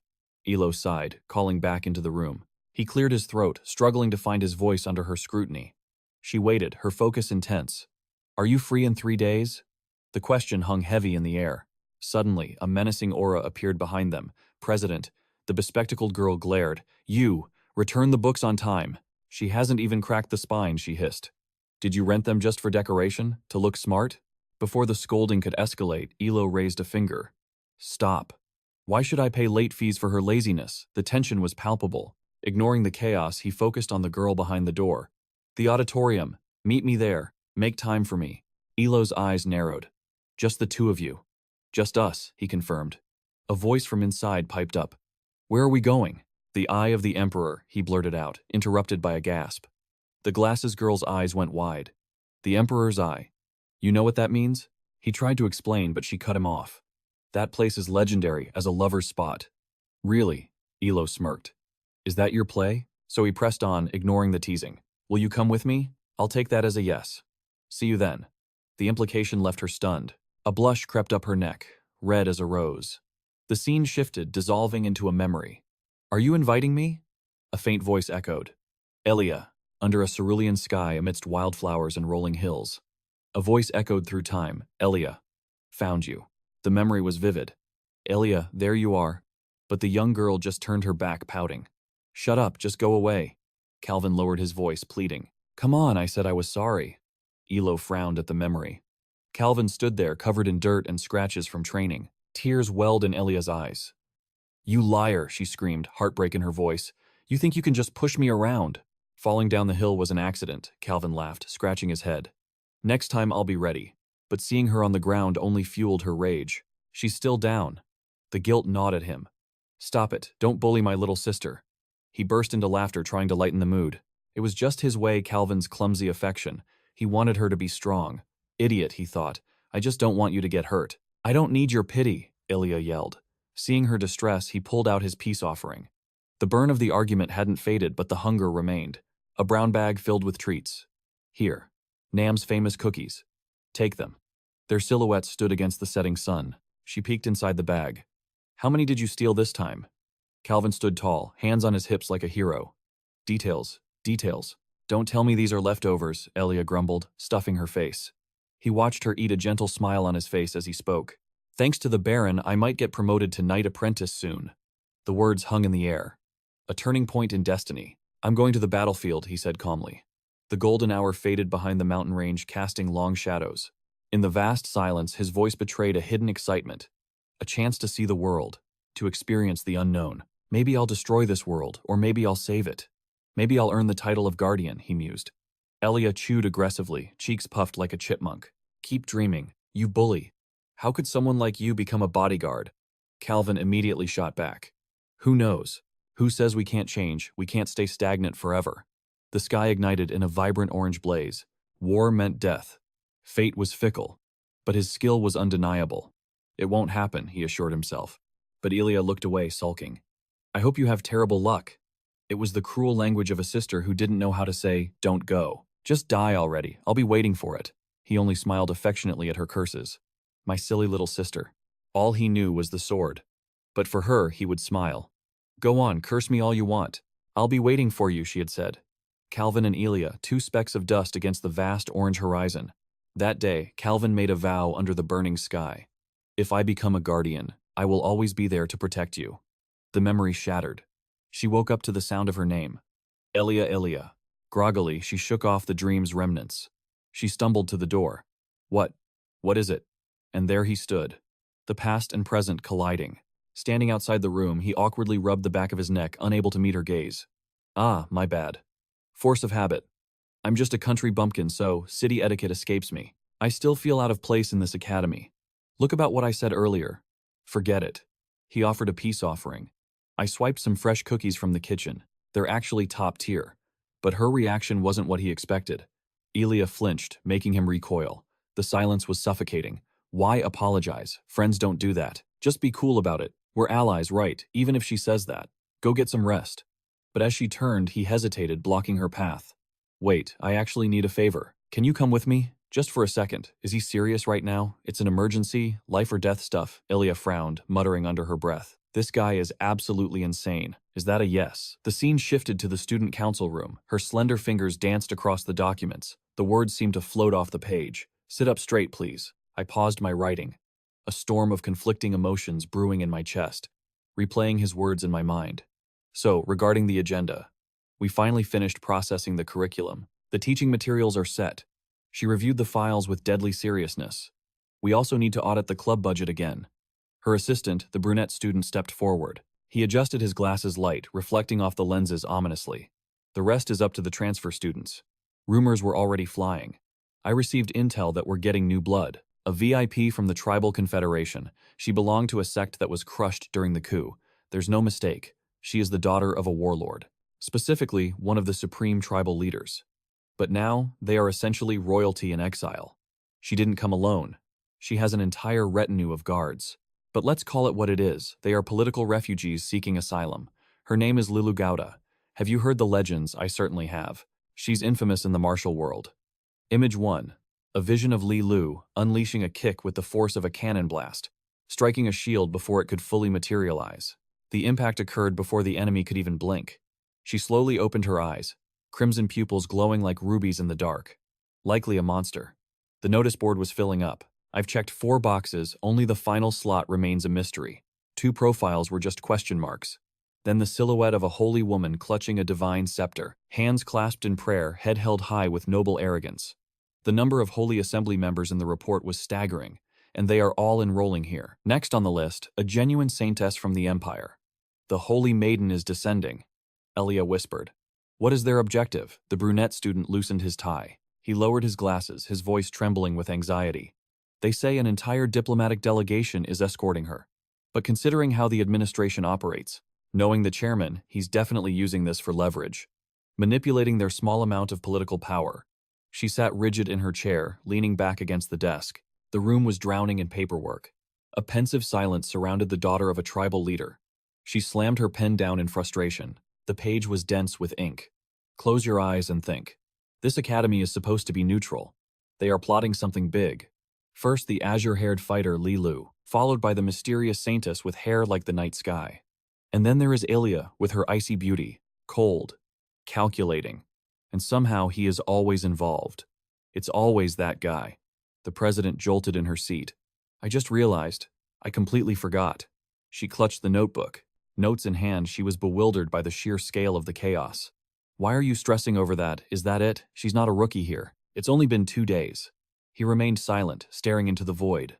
A soft voice broke the tension. Her words echoed against the canvas of the dark sky. The darkness was pierced by the brilliance of the stars and moon. I'm just not in the best headspace right now. That's fine. We're back to square one. He looked up, eyes sparkling with excitement.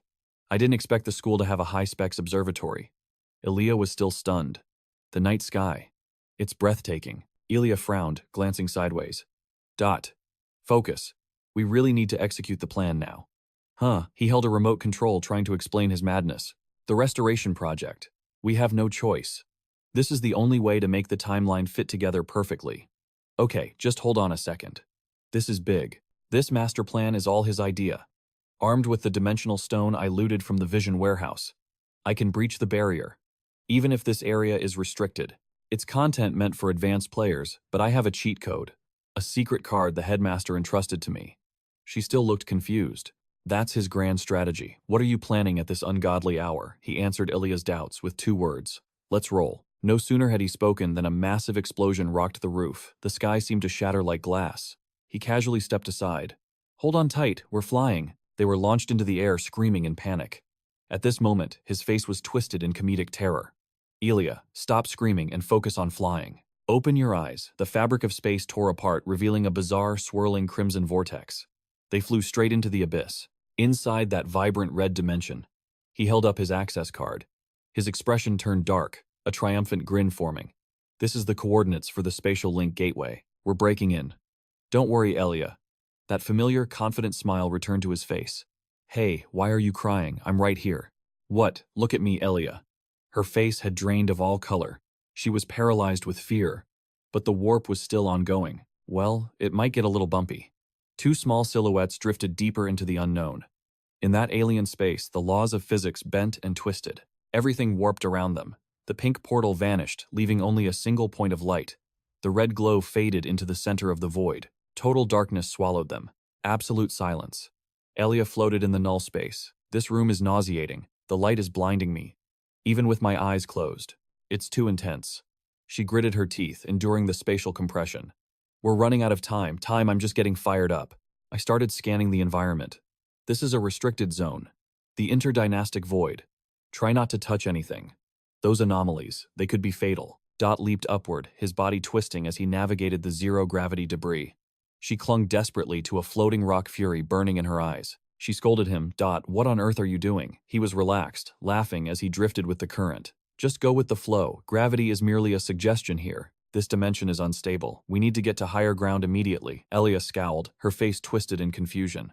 What are you even looking for? You'll see. He winked with mischievous confidence. Just keep jumping. The platforms will shift under your weight. Stand back. Magic bubbled around them, floating in a psychedelic void. But as she fell, her own screams triggered a dark memory. Brother, are you crazy? Falling means death. Terrified, Elia huddled behind a floating boulder, eyes darting wildly. His voice rang out like a ringing phone, urging her on. Trust me, you won't die. Jump.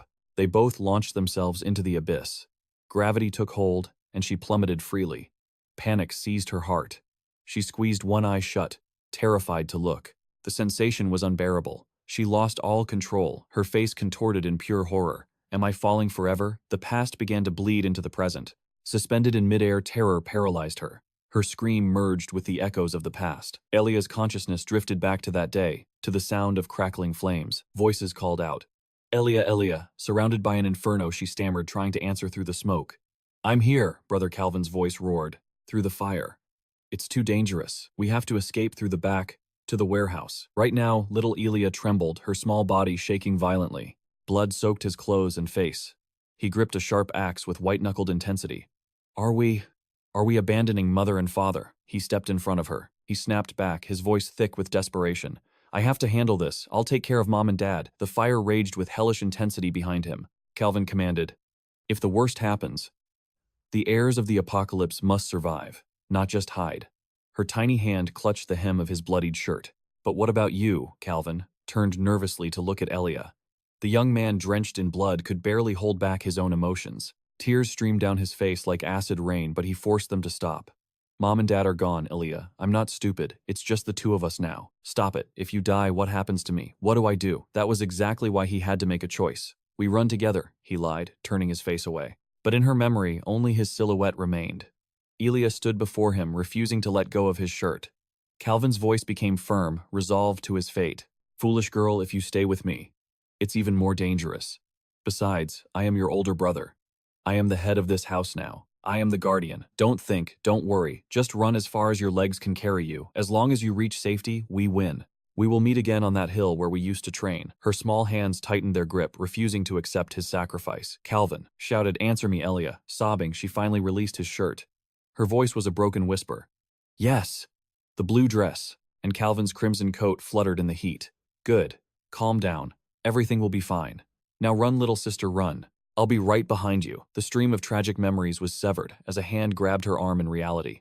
A teasing voice cut through gravity. Where exactly did you think you were going? He held her over the cliff with one hand, laughing at her predicament. Look at you falling in slow motion. She was shaking, the terror of the past and present mixing together. You should have explained the plan. I almost died, but why is he so? He was calm, gentle, reassuring. Go ahead, Elia. You'll get used to the free fall. Look up, we've found our target. Finally.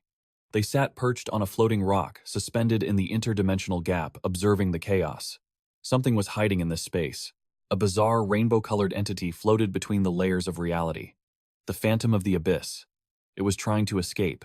He shoved a bag into Elia's hands, leaving her bewildered. He grabbed another for himself, grinning like a child. All right, catch. The phantom was gradually being sucked into the bag. It's scary, she cried. Grab it. What even is this? What do we do with it? He quickly tied the bag shut, sealing the entity inside. We'll need to run soon. We'll use this to cover our escape. She didn't understand a thing. Run away. From what he turned, excitement burning in his eyes. Can't you see it? The sky is changing colors. The fantastical scenery suddenly carried a dark, ominous shadow. He slung the bag over his shoulder, crouching low. Suspended in the air, Elia hugged her bag tightly. He stood on the rocky outcrop, sensing the shift. It's just the sky.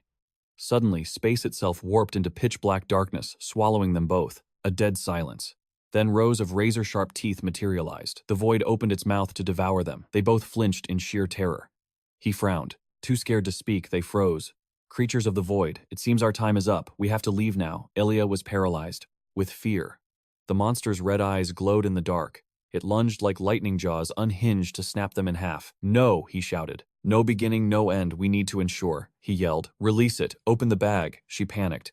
I don't understand. Elia gritted her teeth. The wind ripped the bag open, releasing the rainbow entity inside. Like this. It's too heavy. I can't hold it. Danger was inches away. The teeth. The sharp fangs of the giant monster were right in front of her nose. Suddenly, a shockwave rippled through space. They were pulled through a wormhole and crashed forcefully onto solid ground.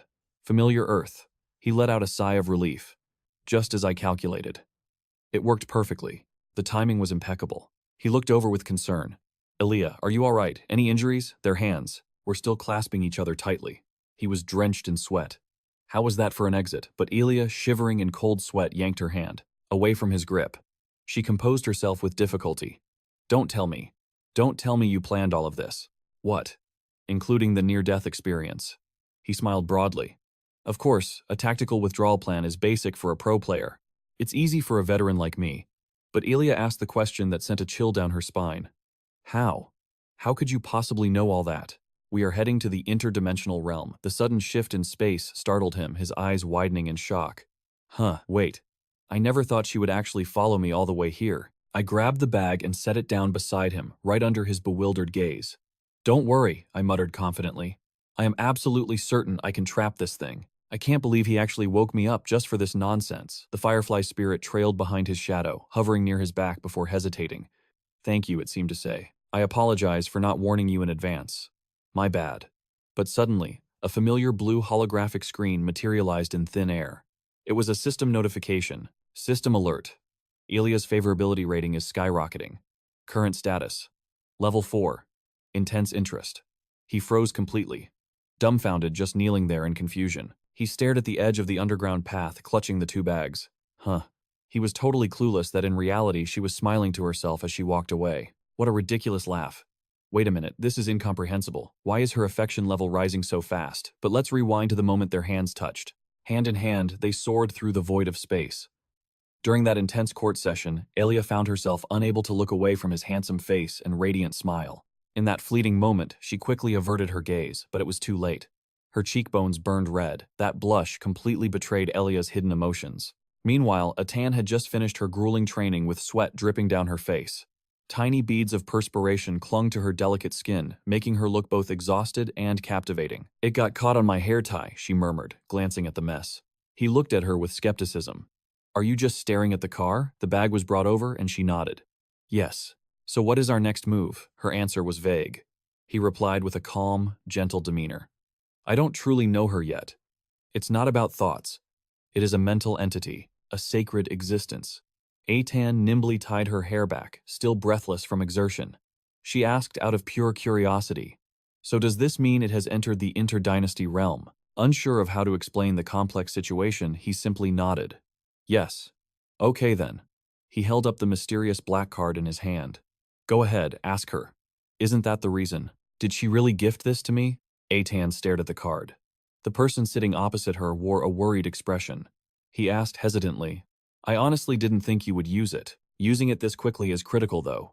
But seriously, what happened to your hair?" He pointed at his head. So, his hair was frizzy and spiky, standing up in all directions. He looked like he had suffered a massive electric shock. He frowned, then offered a faint self-deprecating smile. "Just imagine I got struck by lightning. Let's ignore this embarrassment and focus. Let's get to the main point. We are currently transporting the switch plasm, which we successfully obtained from the interdynasty realm." Hearing this, she fell into deep thought. He continued, "A spiritual entity, goodbye to logic. That would indeed be a massive surprise. Even though she is a powerful witch, she can actually be quite timid at times." He pointed to the brown bag that had been delivered and asked, "Is this amount sufficient?" Atan remained silent, but I pressed the question again. "Is it enough? You promised you would give it to me. Another reward if I managed to please you. I am very grateful for your generosity." Seeing that the gift was incredibly valuable, she looked at the items.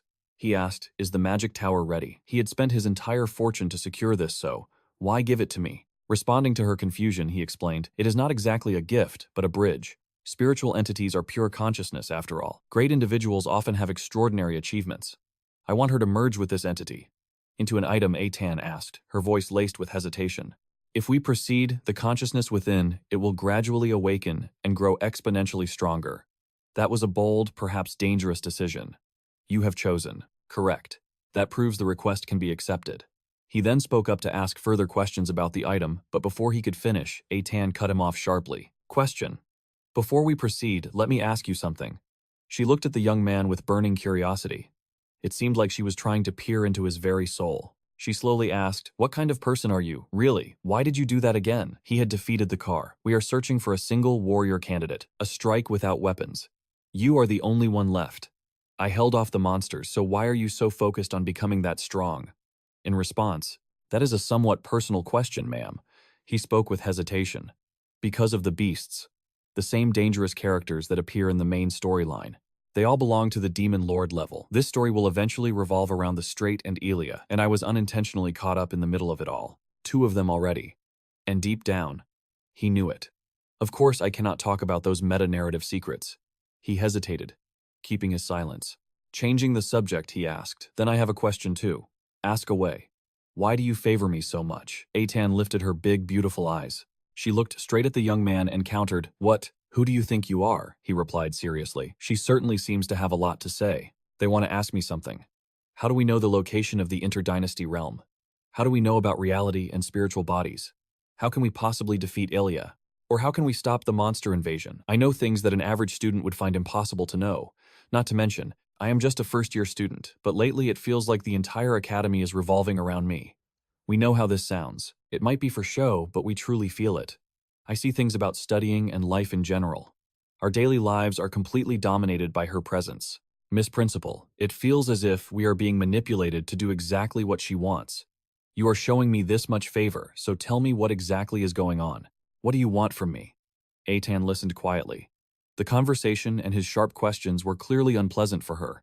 She adopted a cold lecturing tone, that kind of attitude toward the principal. I honestly did not appreciate it. However, it seems you have realized the truth yourself. Right, he asked why I gave him such special treatment. The truth is, maybe it is simply because I find him cute. Stop. That answer was both confusing and perplexing. Given her level of understanding, all he could do was scratch his head. A sense of unease crept into his heart. What? I haven't told her anything real yet. So why would she say that? Anyway, they agreed to help me merge a reality, imbuing a spiritual object with meaning. If I increase the synchronization rate, the spiritual entity will awaken, and if we continue to raise them, cultivating this power will pay massive dividends later, from Chapter 2 onward to be precise. But first, the main scenario awaits. Chapter 1, The Purification of the False Solution. It was time to decide the course of events under the burning sunset. First completion is mandatory. Mission accomplished.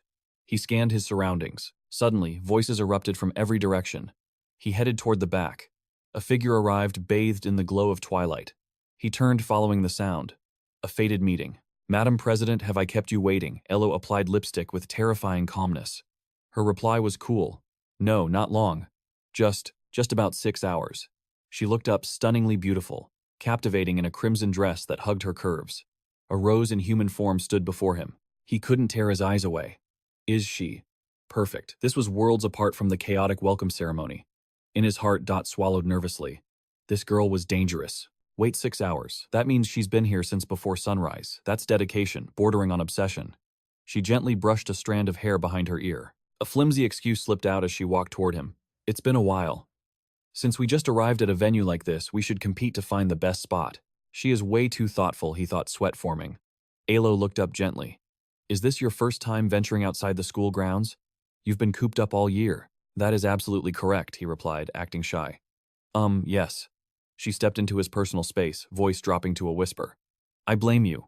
Why won't you look me in the eye? Us. This was the first time a girl had been this aggressive with him. Dot was too flustered to speak. His mind screamed, but his mouth stayed shut. This was their first solo outing. Just him and a girl from the outside world. Honestly, the atmosphere felt entirely different from a simple patrol. Let's call it a welcome ceremony for the new student. But, isn't this basically a date? Is she testing me? Or does she genuinely not realize the tension? Reply. Before he could think, Elo seized the initiative and grabbed his hand. Appa, before Dot could recover from the shock, she was dragging him along. Let's go. The line is huge. Huge was an understatement. Ahead of them lay a noisy ocean of humanity. Complaints and groans filled the air. Oh my God, stop pushing. Why isn't this line moving? Position secured. The two stood holding hands at the back of the queue. They exchanged a look. More people than expected. They stared at the endless dragon of people ahead, hesitant. Are we ever getting inside? Someone at the ticket counter roared in anger. Hey, number 27, if I have to call 27 one more time. Going once, going twice. Cancel ticket number 27, next. Number 28, enter. Dot stepped forward, eyes locking onto the staff member. The blonde ticket checker blinked in surprise. Dot asked naturally, oh, the Westerner, what are you doing here? The surprise was mutual. Oh well, if it isn't Mr. Dot. You remember me, Talai, and scratched his head. I work part-time here. My family cut off my financial support, you see. So the student council is moonlighting here. Elo listened silently to their exchange. Talayan stared wide-eyed at Dot, connecting the dots. Curiosity got the better of him. Sir, may I ask, is it okay to ask about the relationship between you and the chairwoman? Why are you two here? Are you together? Just then, a loud voice bellowed from behind.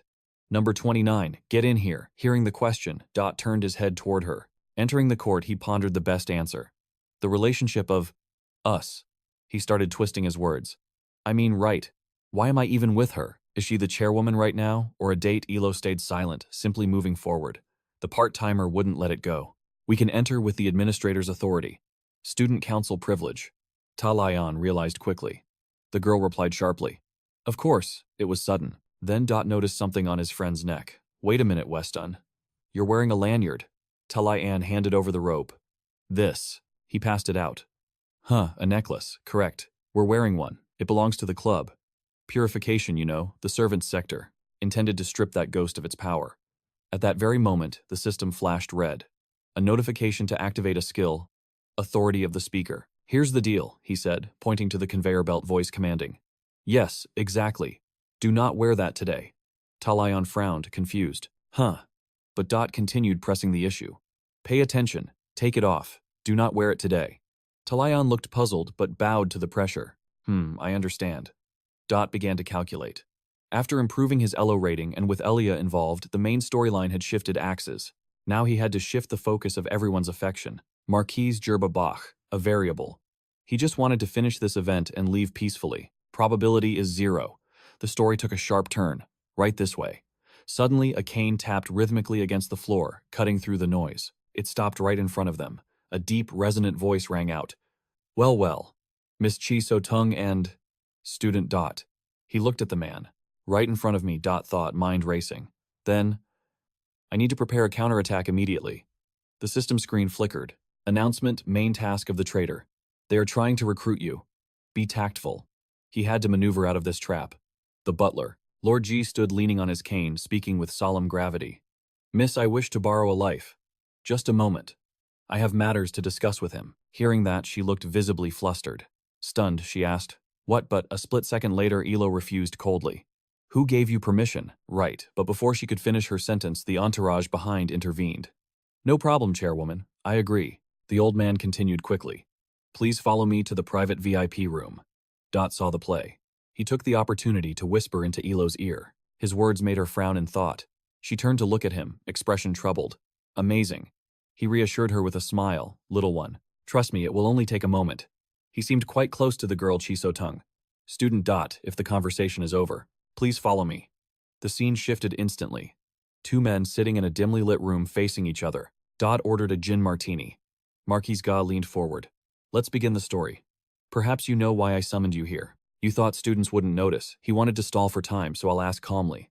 Ah, I suppose you intend to confess everything. Spouting nonsense about the past. You plan to birth a demon, don't you? Public order meant nothing. You were weakened during the full moon festival, so you intended to seize that chance for a massacre, using fresh blood to absorb the potent dark energy lingering there. By unleashing monsters everywhere, you'd tie down the nights while your assassins lay in wait. A classic diversion. Your plan is to sow absolute chaos and awaken the demon, sleeping within the Chisung bloodline.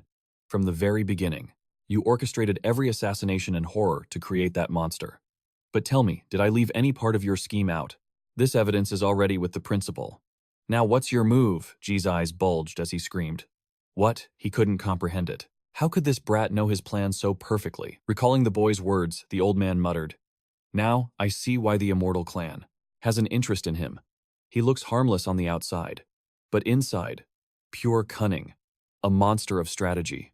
He isn't human at all. He underestimated him. Looking at that simple, youthful face, G whispered, Unbelievable. But you're subordinate. We have the young miss under control, that is certain. You didn't account for that, did you? Oh really? No sooner had he spoken than Elo kicked the door off its hinges and stormed in like a revolution. I beg to differ. Witnessing her blood-soaked figure, he stammered, refusing to believe his eyes. What? How could the Chisung daughter survive that? He recalled the moments prior. While she trailed G, a voice called out, Miss Chisung, follow me. She was led elsewhere. In that moment, a whisper triggered her memory. Chairman Dot had warned her a group was coming. The cultists moved to attack. Lately, having trouble controlling your madness. Sometimes violence is the only answer. Get rid of her, the leader ordered coldly. Under imperial law, killing her is justified. Followers of false gods need not be reported. Trouble hardly. Behind the henchman, a hand gripped her shoulder tightly. He mocked her openly. But what if you can't handle us? Are you capable? Suddenly, the man's face froze. They stiffened as a terrifying aura exploded from Elo's body. A wave of pure killing intent, she whispered. I'll try to hold back. Barely. Elo's mental state shifted rapidly. In a split second, her eyes burned a brilliant crimson. In the darkness, she was the predator. They knew nothing, continuing their empty threats. Now, then, capture her alive. The fool was still talking when she moved. He was arrogant until a hand suddenly shot out. She crushed his skull in her grip. The room gasped in horror, seeing Elo use a single hand to deliver a fatal strike, slamming his face into the table. The shock was palpable. At this moment, the other henchmen gritted their teeth in rage. They drew weapons, cursing, ready to charge as one. Damn it. The assassins surrounded the table, fear creeping in from all sides. Scatter. Don't kill her. Remember the plan. Minor injuries are fine, the chief shouted orders as they moved to arrest her. They lunged simultaneously. But in the deep darkness, only glowing red eyes were visible. Elo's coldness flashed with lethal danger. She fought the entire group alone, let them cry for their mothers. As the battle raged, the madness in Elo's eyes intensified. Frenzied, the crimson in her gaze was steeped in death.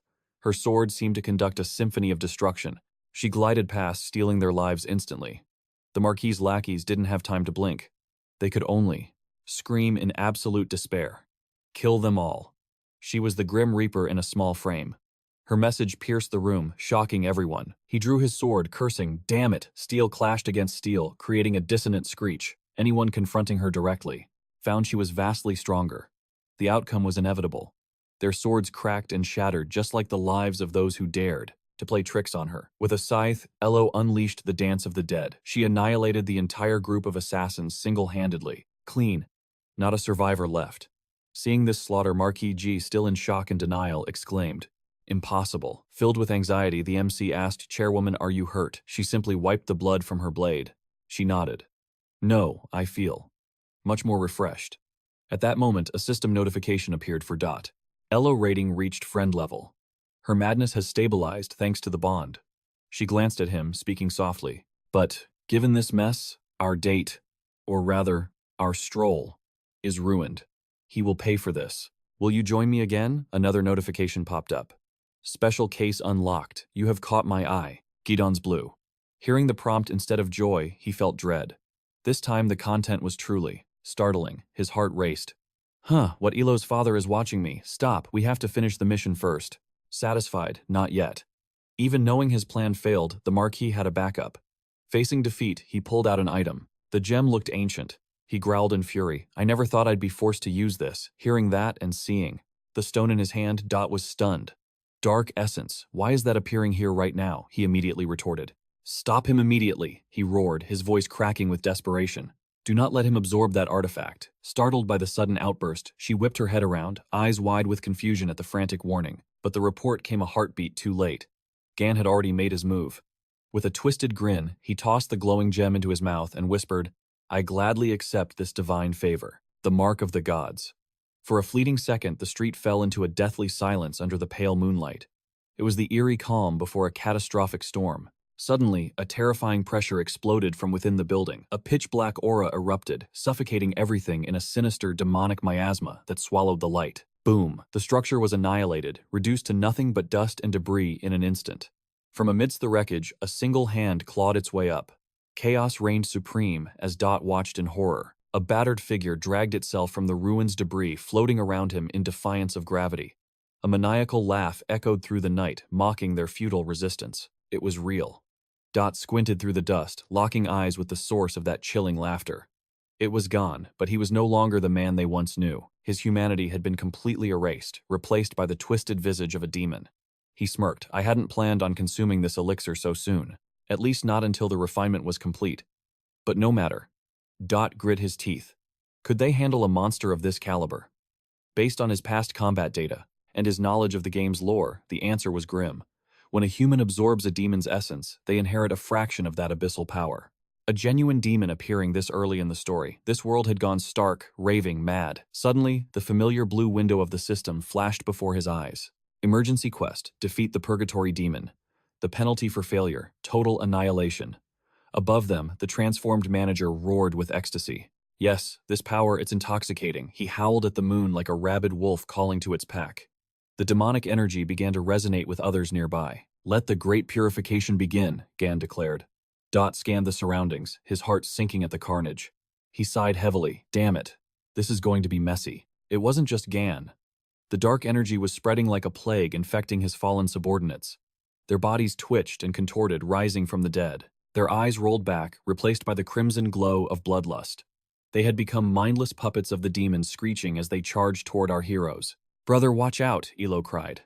But Dot was already moving. With a battle cry, he enveloped himself in blue aura and launched himself like a missile into the horde. Boom! He blasted the front line away with a single strike. His spear pierced through their defenses effortlessly. But amidst the slaughter, Dot frowned. A familiar voice rang out, cutting through the chaos. "Ha ha ha." From the shadows unscathed by the devastation Talai, and casually strolled onto the battlefield. "Chief," he asked, scratching his head, looking utterly bewildered. "What in the hell is going on here, and why are those guys looking so ugly? Is this a costume party? And where's Marquise Verba?" He was joking, but the tension was palpable. Dot smirked. Did you see my technique just now? Impressive as always, Talai unquipped. Dot's expression darkened as he pointed at the monsters. Don't hold back, those aren't people anymore. They've turned. That cursed necklace. It warps their very souls, Dot explained grimly. Hearing the truth, Ta Lai shuddered, a cold sweat breaking out on his back. You mean? Ta Lai, and stammered, trembling uncontrollably. Dot narrowed his eyes, piecing the puzzle together. This entire situation. It was orchestrated by the Marquis from the start. Dot confirmed with a sharp nod. Now listen closely if you want to live through this night. Follow my orders to the letter. No questions. Sensing the gravity of Dot's tone, Talayan dropped the jokes and nodded firmly. Understood. But what about the civilians? What's your play? Chief Dot gripped his weapon tighter. I have to cut off the head of the snake. You focus on evacuating the civilians and holding the line. Hearing his selfless command, Alo looked at Dot's back with eyes full of admiration and gratitude. Even in the face of apocalypse, his judgment was flawless. Go now, Dot barked, shoving them toward safety. On it, Talayan didn't hesitate. He realized that staying would only make him a liability to Dot's fight against the boss. Move it, everyone run. As the crowd scattered, Elo lingered for a split second, glancing between Dot and the monstrous figure of Gan floating in the distance. Dot wiped blood from his lip and tracked Gan's movement. Where is he going? He didn't need to guess for long. There, look at that maniac. Bathed in moonlight, the demon hovered with terrifying purpose. It was always the same with these chaotic evil types. They existed only to sow despair and bring hell to earth. And right now, there was only one place worthy of such destruction. The sanctuary barrier Gan was flying straight toward the massive golden dome of energy that protected the city. Even with his newfound power shattering, the entire barrier was impossible. But arrogance blinded him, or perhaps he didn't need to break the whole thing. I just need to crack the shell, Gan sneered. He raised his hands, compressing pure darkness into a swirling singularity between his palms. The black sphere pulsed and expanded, vibrating with enough energy to level a city block. The sheer pressure of his aura forced bystanders to their knees. Despair washed over the crowd. But then, a voice cold as ice cut through the dread. That's far enough ugly. Gan froze, his concentration broken. He whipped around, shock plastered across his demonic face. Dot, how did you catch up so fast? Dot smirked, leaning casually on his weapon. Fast. No, you're just slow. Your moves are more predictable than a tutorial boss. Even with the devil's power, Gan was simple-minded. He was trying to breach the seal. But Dot had anticipated this. With Elo clinging to his back, Dot landed squarely in Gan's path. Instead of fear, a wild grin spread across Dot's face. This was exactly where he wanted to be. Thanks for gathering all the trash in one spot, Dot taunted. Saves me the trouble of hunting you down. He glanced over his shoulder. Princess. His voice dropped to a serious whisper. No matter what happens next, don't let go. We're surviving this, understand? Elo nodded, holding on for dear life. A reckless gamble began to take shape within her mind. It all hinged on one thing, the absolute trust he placed in her. She had to prove she was worthy of that faith. This was her pride as a warrior. Seeing her resolve, even the enemy paused in hesitation. Realizing her insane plan, he could only gasp. She's actually doing it. Elo drew her blade, charging straight into the jaws of death. She clashed with that devil in the sky. Meanwhile, far below Dot seized the chaos to make his desperate escape. The villain roared from above, tracking his prey. His killing intent washed over the lesser demons, sending them scattering in fear. Dark energy swirled in his grasp, ready to return fire. He hovered like a god, shouting, "You filth, dare to touch me, know your place." He unleashed a barrage of void spheres, intending to obliterate them. They tried to counter, but the sheer power forced them into evasive maneuvers. The old monster thought them weak, but their tenacity shocked him. His eyes widened in disbelief as they defied his expectations. How are they still standing? While he stood frozen in shock, Elo's blade sliced through the air. He barely halted his own attack, narrowly avoiding a fatal blow. Got you now, old man. But the situation turned dire in an instant. The enemy recovered his wits and swung his arm in a brutal counterstrike. Two forces collided with a cataclysmic boom, sending them hurling through the air. The sky itself seemed to darken under the villain's overwhelming aura. Fighting head-on was suicide. They had to focus on defense and speed. But the Marquis's eagle eyes spotted his prey trying to flee below. He pursued them like a predator, spitting venomous taunts. Struggle all you want, you insignificant ants. Close behind him, Elo refused to let go. His irritation boiled over. Stop scurrying away like rats. Gal glared his patience, wearing thinner by the second. How incredibly troublesome, he grumbled. The old monster decided to stop playing games and end this farce right now. To crush these two insects at once, his entire body convulsed with power. A terrifying ancient energy began to radiate from his very core. The pressure alone was enough to bring them to their knees.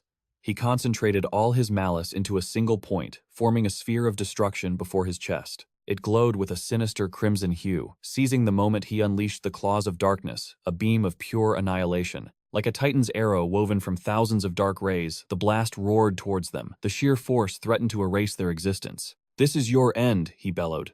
The defensive barrier groaned under the impact, spiderweb cracks spreading across the surface. He grit his teeth, staring death in the face as the shield shattered. Shards of black magic pierced through, aiming straight for his heart. The golden barrier exploded with a deafening screech. Hearing his agonized cry, Ella whipped her head around in horror. He had taken the full brunt of that catastrophic surge to protect the line. The world around him disintegrated into dust. The pain was absolute. His eyes rolled back as his face twisted in agony as if struck by an invisible sledgehammer. With a scream that tore at the soul, he was blasted out of the sky. Gravity claimed him and he crashed into the unforgiving earth below. He lay there helpless, barely able to groan. High above, Gal witnessed the carnage and burst into maniacal laughter. "Is that all you have? Out of tricks, are we?" But Elo stood firm, shielding his fallen body. She whispered, "Get up. I'll draw his fire. Go now." Seeing her fierce determination, the villain only cackled harder.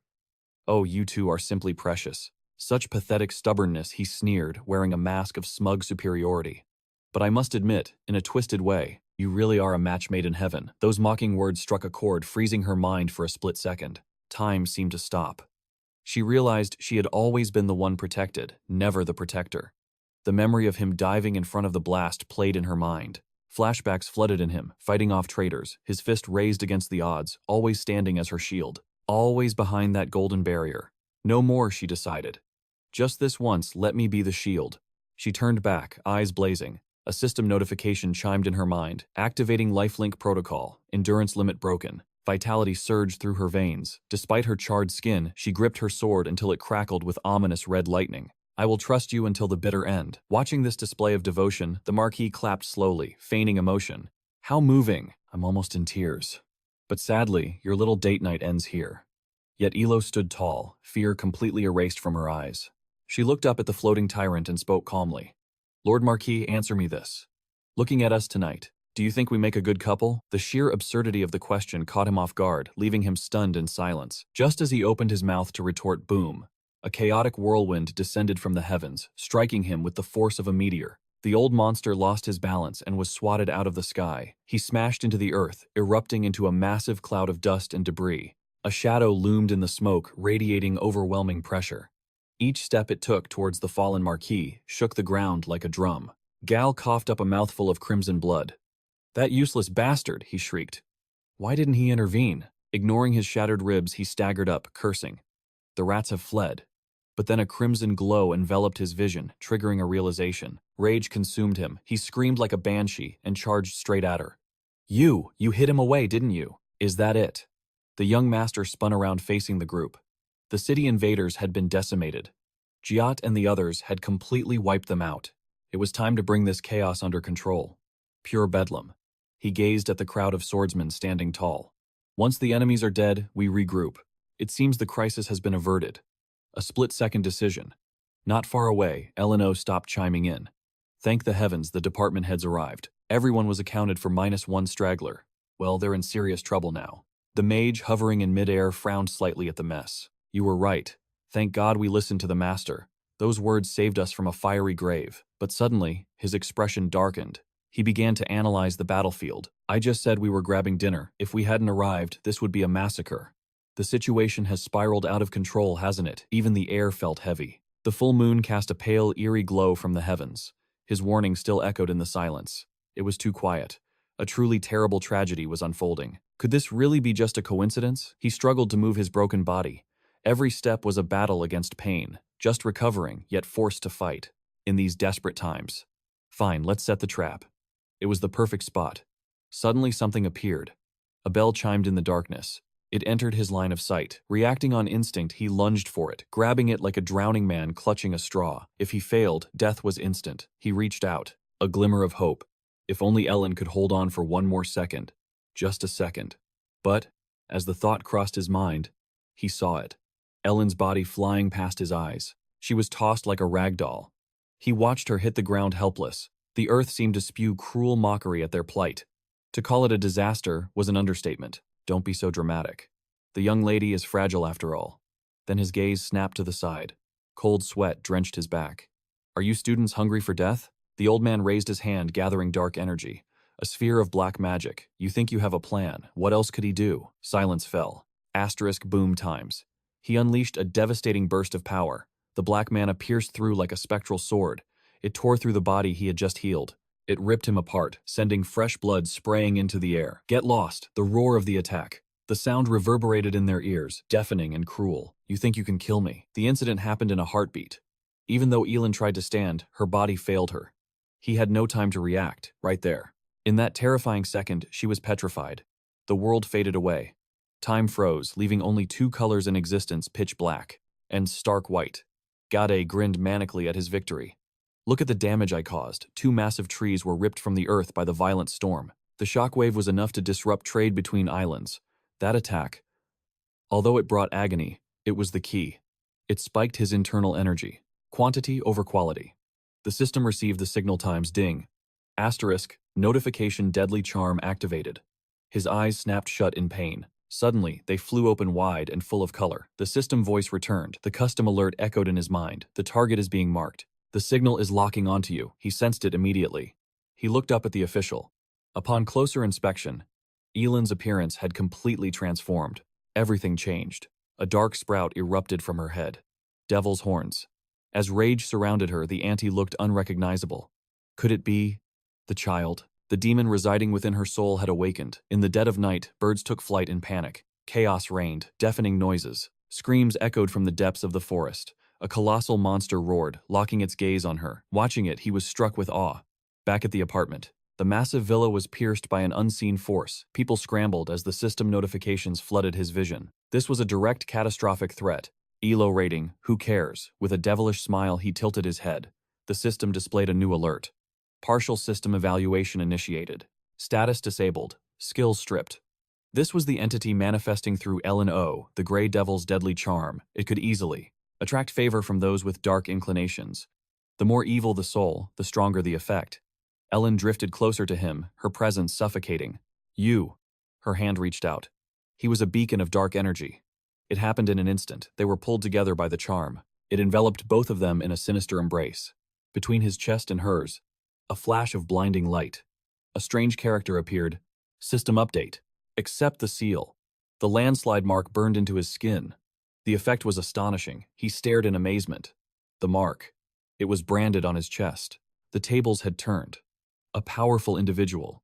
There's an entity with unparalleled power was acting this way. Being this friendly to him, it was bizarre. That's weird.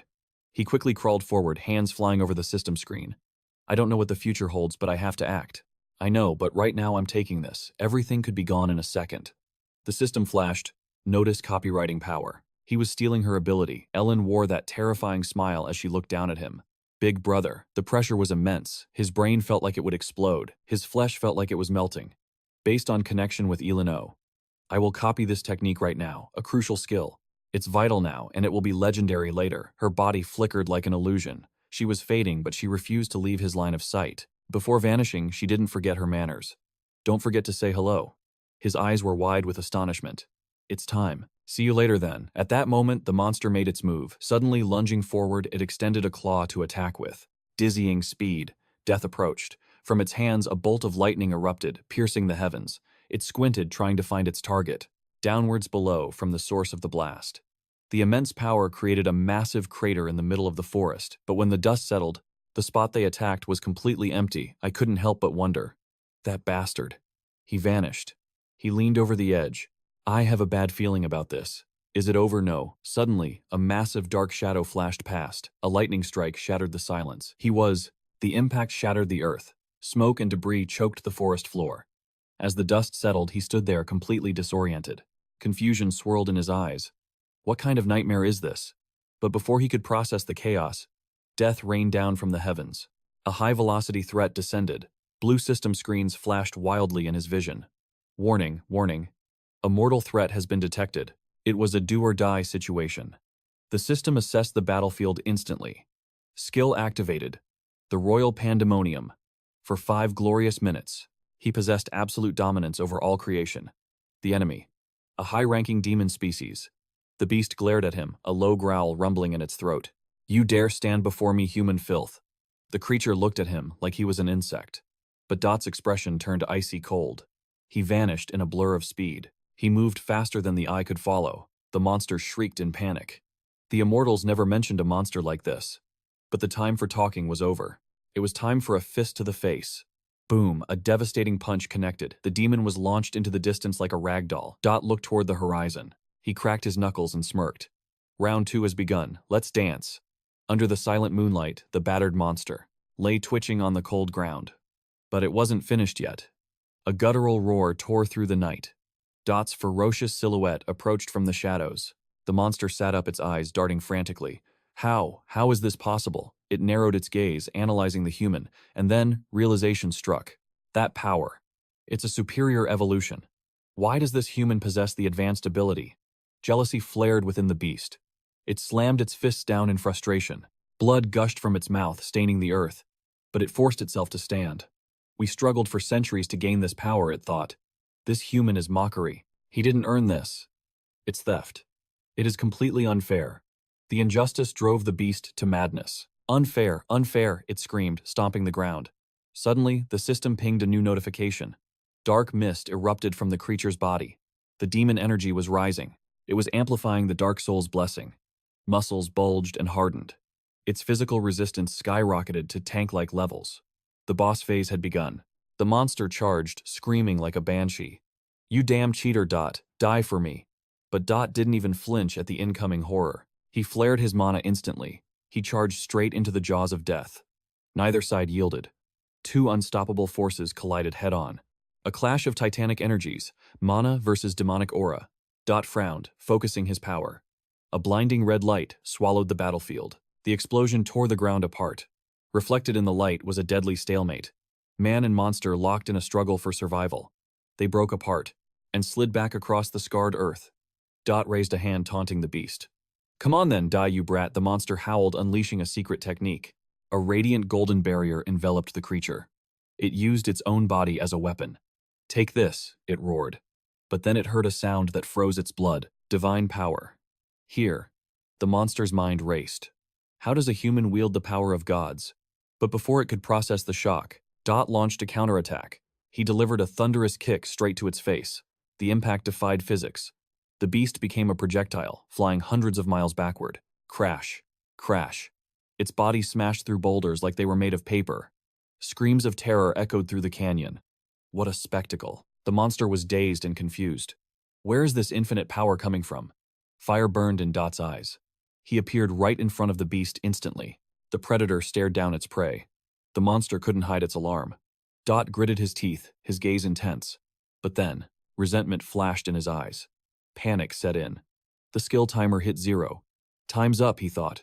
The buff was gone. Splash, something landed in a nearby pool. The monster paused. What is that? Dot let out a breath of relief. Calculated perfectly. I haven't lost yet. He pressed a button on a remote. Click. A strange device launched him high into the sky. Escape maneuver activated. The monster snarled and chased him. You cowardly dog! Come back here! It followed him right up the barrel of a giant gun. Then it saw it. Dot looked down from above with a cold stare. He leveled the massive weapon directly at the beast. No need to deny it, he smirked. You walked right into my trap. Panic exploded in the monster's chest. The barrel glowed with catastrophic energy. It realized too late. This wasn't a retreat. It was an execution. Don't say I didn't warn you. Everything had been part of Dot's master plan. Boom. The system flashed. Mission complete. Main quest rewards demon essence. And a hero shard worth 5,000 points. Dot sat down, catching his breath. Silence returned to the forest. His mind raced with the implications. The rewards are getting better. But the risks. Originally, he could only choose one path. Now the rules have changed. I have 2 items now, he mused. But this could distort the entire plot. Suddenly, footsteps approached. Atan walked up behind him, her face serious. She didn't waste time on pleasantries. I'm calling in that favor. Right now. Here. Seriously, Dot asked. Yes. The president is safe, but you have explaining to do. I want the truth, she demanded. Tell me about the gray demon. Her eyes bore into his. It wasn't a request. It was an interrogation. The whole story, brother. Dot sighed, realizing there was no escape. What do you mean, he tried to deflect. But she cut him off instantly. Don't play dumb. I know you have the answers. Is this related to the devil? Dot's mind flashed back to a painful memory. A sterile hospital room. A life hanging by a thread. The doctors were shouting, "Is the blood transfusion ready? Not yet, we're losing her. BP is dropping below 50. The sounds of chaos filled the memory. Tubes and wires were everywhere. A fragile body fighting to survive. Suddenly the memory shifted. She was awake looking at him. In the memory, he was screaming, "Damn it, doctor, where is the specialist? Why is this taking so long?" Back in reality, Atan waited for his answer. He looked at her with heavy eyes. "It's one of the rites," he whispered. "The Grey Demon's ability isn't just an attack. It's corrosion. A plague that eats you from the inside out. The scale of this catastrophe is absolutely massive. The Inquisition and the Holy Quack are definitely going to crash this party now," Uncle grimly declared. "We have officially become the epicenter of the storm. They knew the disaster that awaited, yet they tempted fate anyway," Star he called out in his thoughts. But that question simply echoed in the void of his mind, met with a heavy silence.